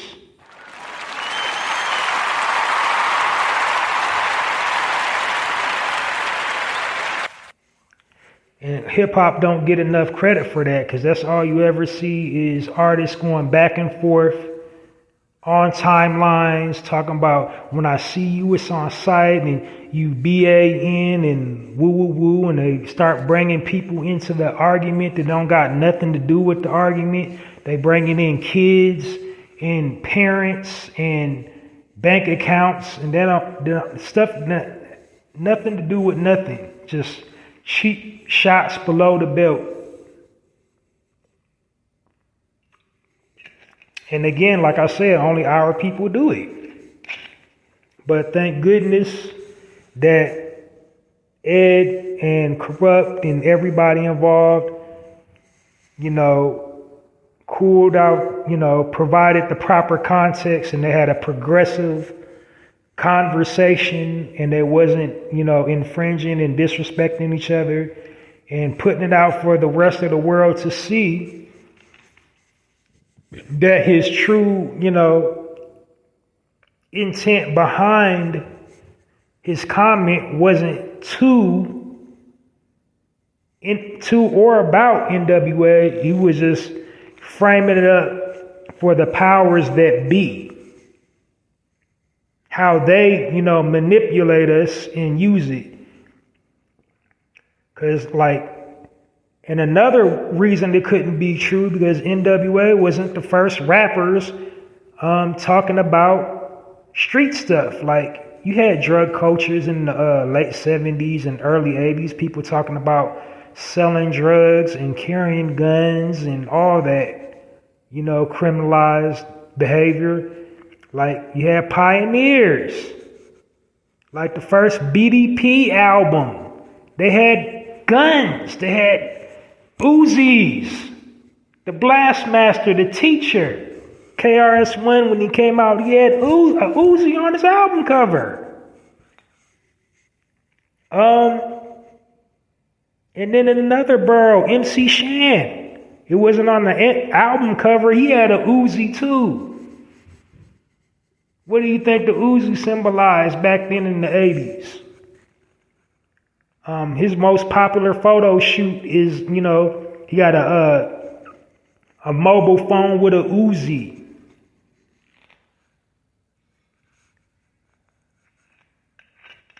Now, who had Uzis and mobile phones on the East Coast? Drug dealers. And if a group of if people, they had drug dealer crews. So if it's more than two or one, then what's a crew? A gang? Just because they didn't call it a gang, a blood, or a crip, they're still a gang.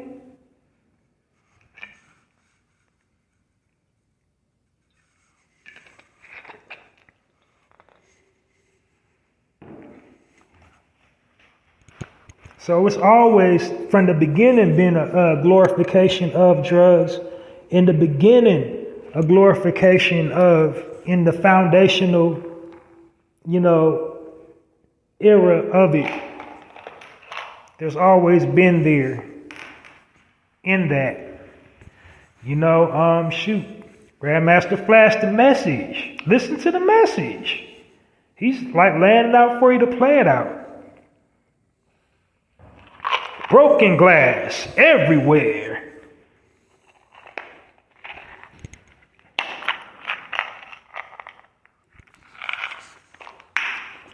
And then for hardcore, you had Just Ice.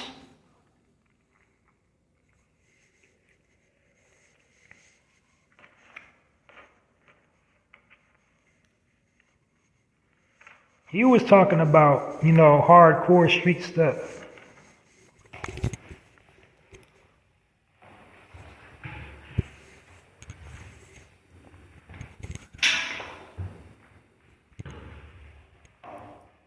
But some more points I want to make about gang culture. I know I seem like I'm really hard on it. I'm not talking about the true ones, the true originators of said gangs. Because the media, they focus on the negative of, of course, beating people up, crime and all that. But, gangs are surrogates. Families for a whole lot of people that don't have families, or if they have families, they don't at home not getting the love and attention that they need. So gangs have, for some young people, turned them highly successful. That's the positive side of some gangs. Some gangs have turned them into very polished professionals. They would have gone down the drains if they didn't join the gang. Because they either come from a broken home, parents on drugs, or they didn't have no guidance at home, or worse, some of the most vicious killers in gangs come from the two-parent household, who had both parents, who had money and never saw a poor day in their life, whose parents was actively involved in church. The DKs, the PKs, like deacons' kids, preachers' kids, criminal records longer than the football field, then put in work, then killed people from here to Kalamazoo.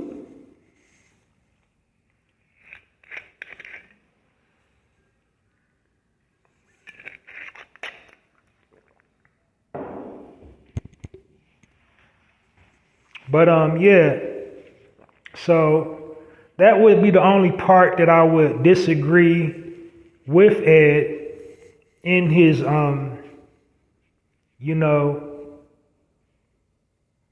original interview. He already cleared the air, but NWA definitely didn't inspire the entire nation, the entire USA to actively, get involved in gang culture, because gang culture was already out there before NWA. People was already, whether you want to concede to it or believe it or not, there was already gang banging in the South.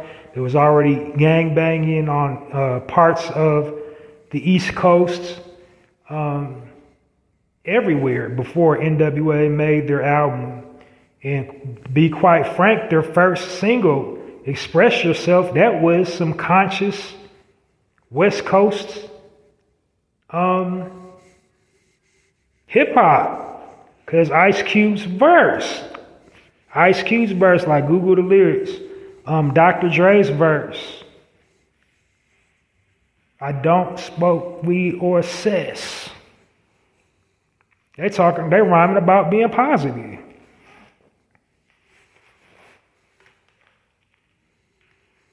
I just straight meditate like a Buddhist.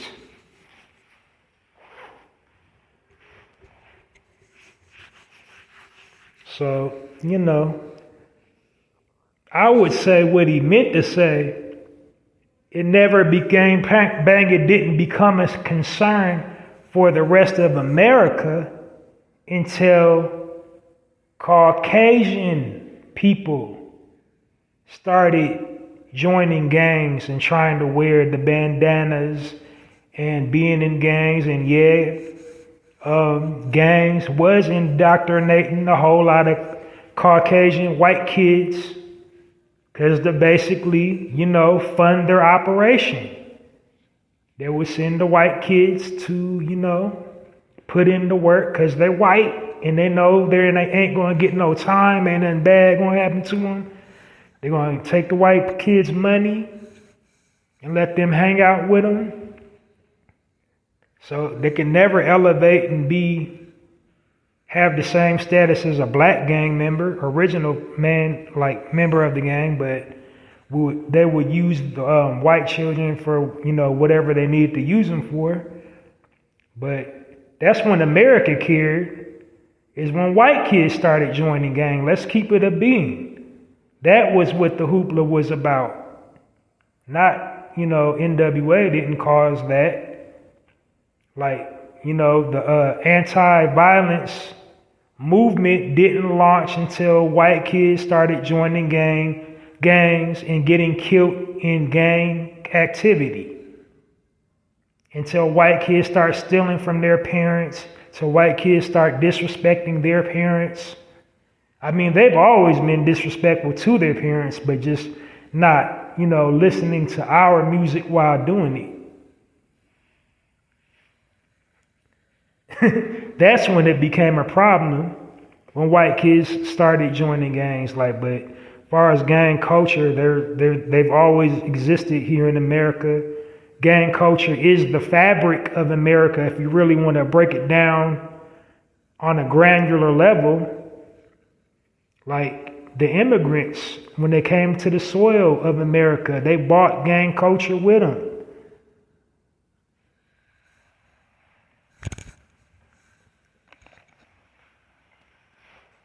But like always, it's never a problem until we start doing it. And when we created gang culture, all our gangs in the beginning, their initial purpose was to uplift and edify and protect our people, not to destroy it. You had all kinds of positive gangs around the world. You had also people like, the El Rookins and the Stones, You had people like, gangster disciples, black gangster disciples, black BDs, the big, GDN. Then you had like Almighty Vice Lords and different factions of that organization. And, but again, the original purpose of the gang was to elevate and uplift the community, not destroy. And then the government's involvement,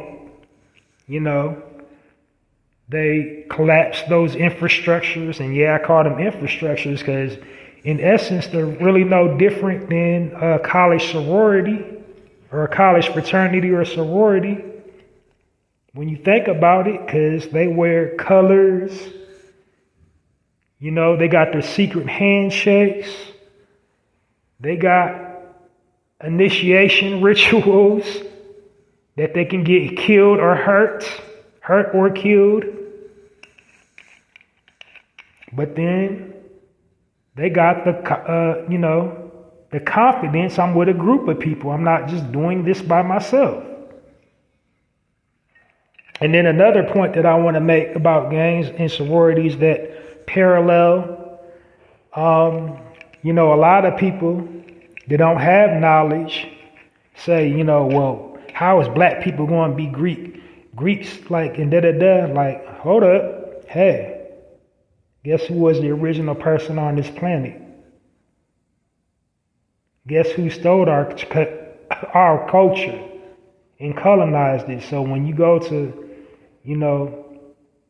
the black, quote unquote, I'm doing air quote, Greeks, that was our culture in the beginning anyway. So it's a trail of breadcrumbs in, sorority and fraternity life. They're not lost. They're not trying to, claim Greek culture. They're reclaiming our culture because we were and are the original Greeks. We was the original everything.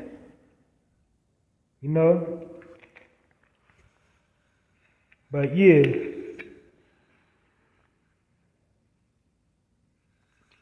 So gangs and fraternities and sororities ain't too much different. It's just gangs were vilified by the powers that be and used and marketed as a tool and as an instrument of destruction. And then don't get me wrong, I'm not defending gang culture. Gang culture is responsible for a lot of decay in our community and the state of our youth being lost and, feeling like there's no tomorrow and all that. But then also with in everything negative, there is positive. Another thing I want to point out in hip hop, it's the same in hip hop.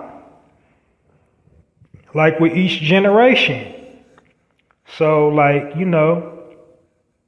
like every generation is different. It changes. So gang culture changes, hip hop culture changes. So you can't be like, you're responsible for the decay and the destruction. That would be like the elder generation, the generations that came before you didn't embrace you. And then a new generation is not going to embrace the new generation. So just because you don't, necessarily get their ways or their lyrics and whatever, you can't count them out as artists. So you can't say somebody's more conscious than somebody else. And I think that was the trigger mechanism that got a whole lot of West Coast people in a tizzy. They was perceiving it as saying like our, hip hop isn't conscious, and it is. It wasn't just all gang signs and roll up on the homie. Like you had a whole lot of conscious hip hop in LA before NWA, during NWA, and NWA had some conscious cuts too. It wasn't just about, fuck, bitch, and like, nah, they were saying some stuff too. It got drowned out. The conscious stuff, their conscious content kind of took a back seat to the in-demand, hood stuff. I think we can agree on that, but it wasn't just all negative.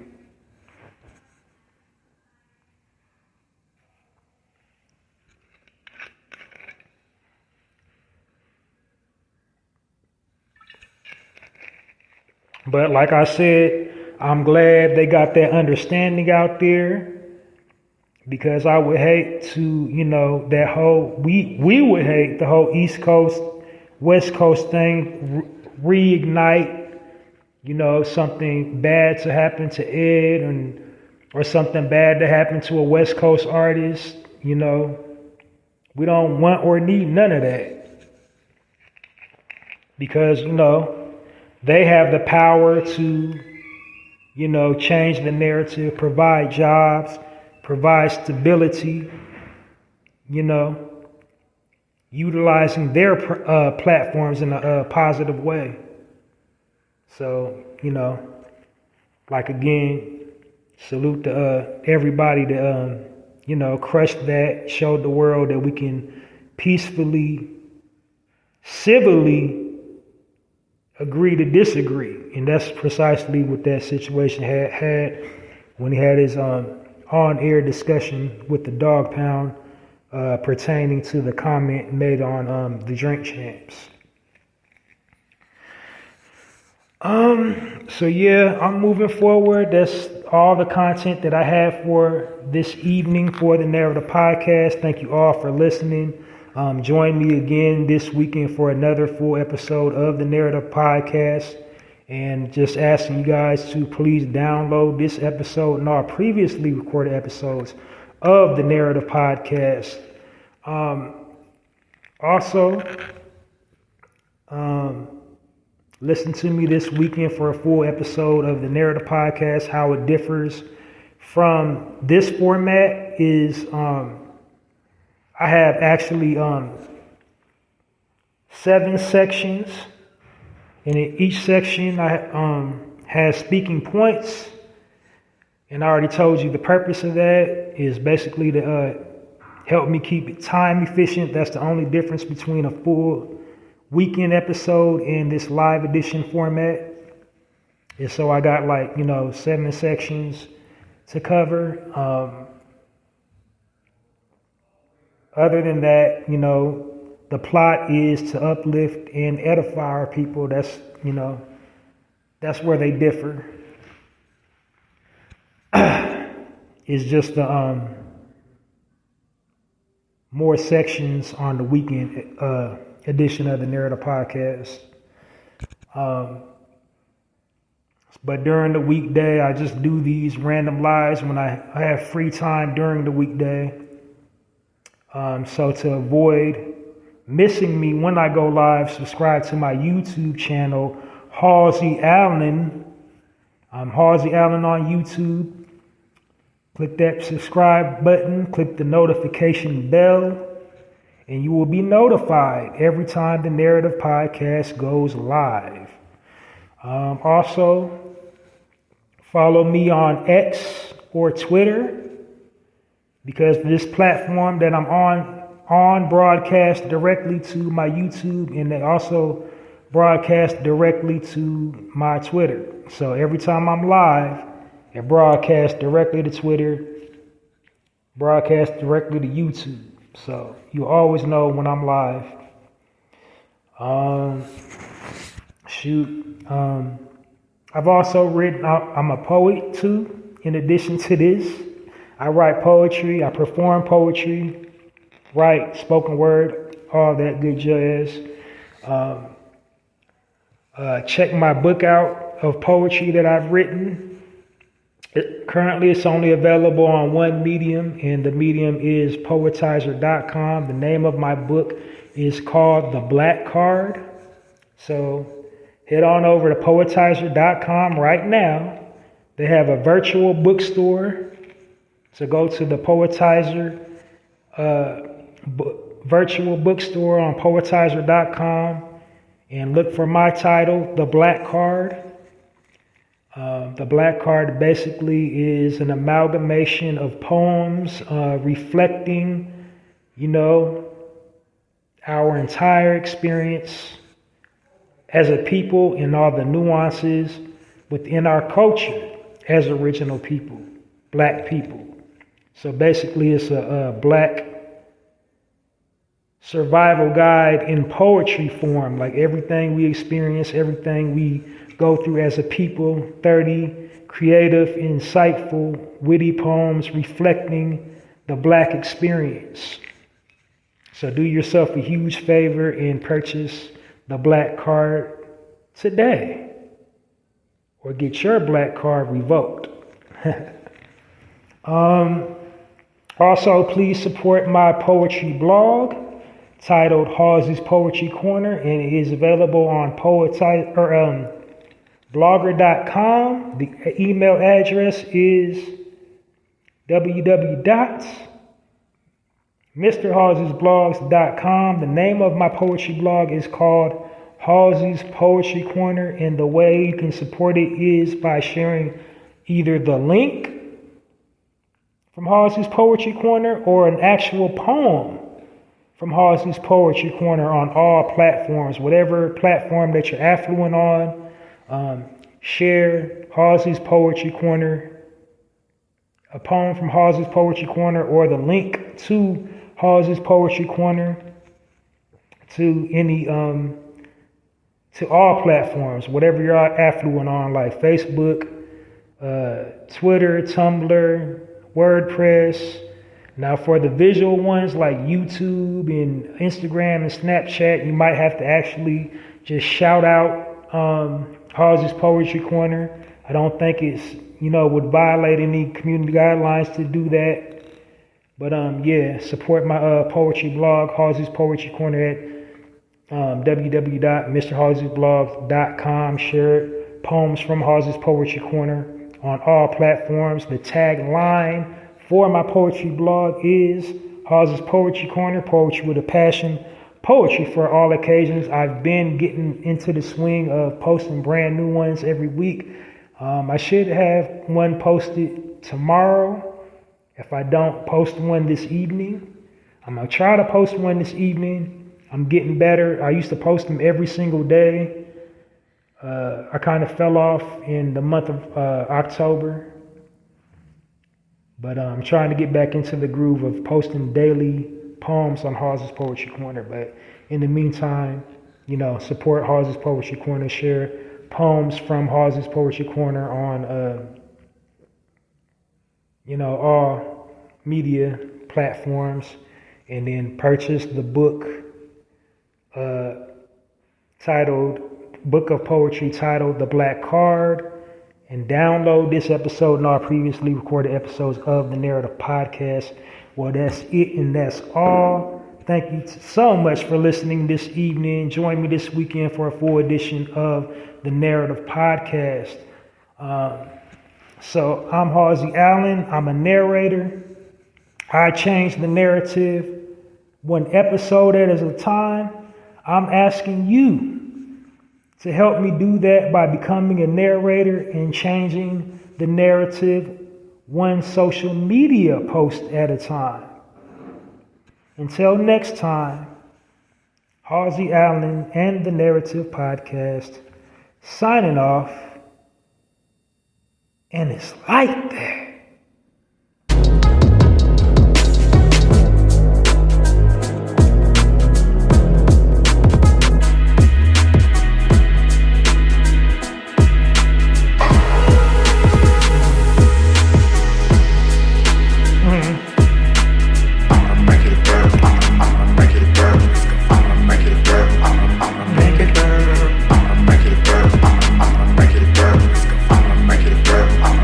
Make it burn.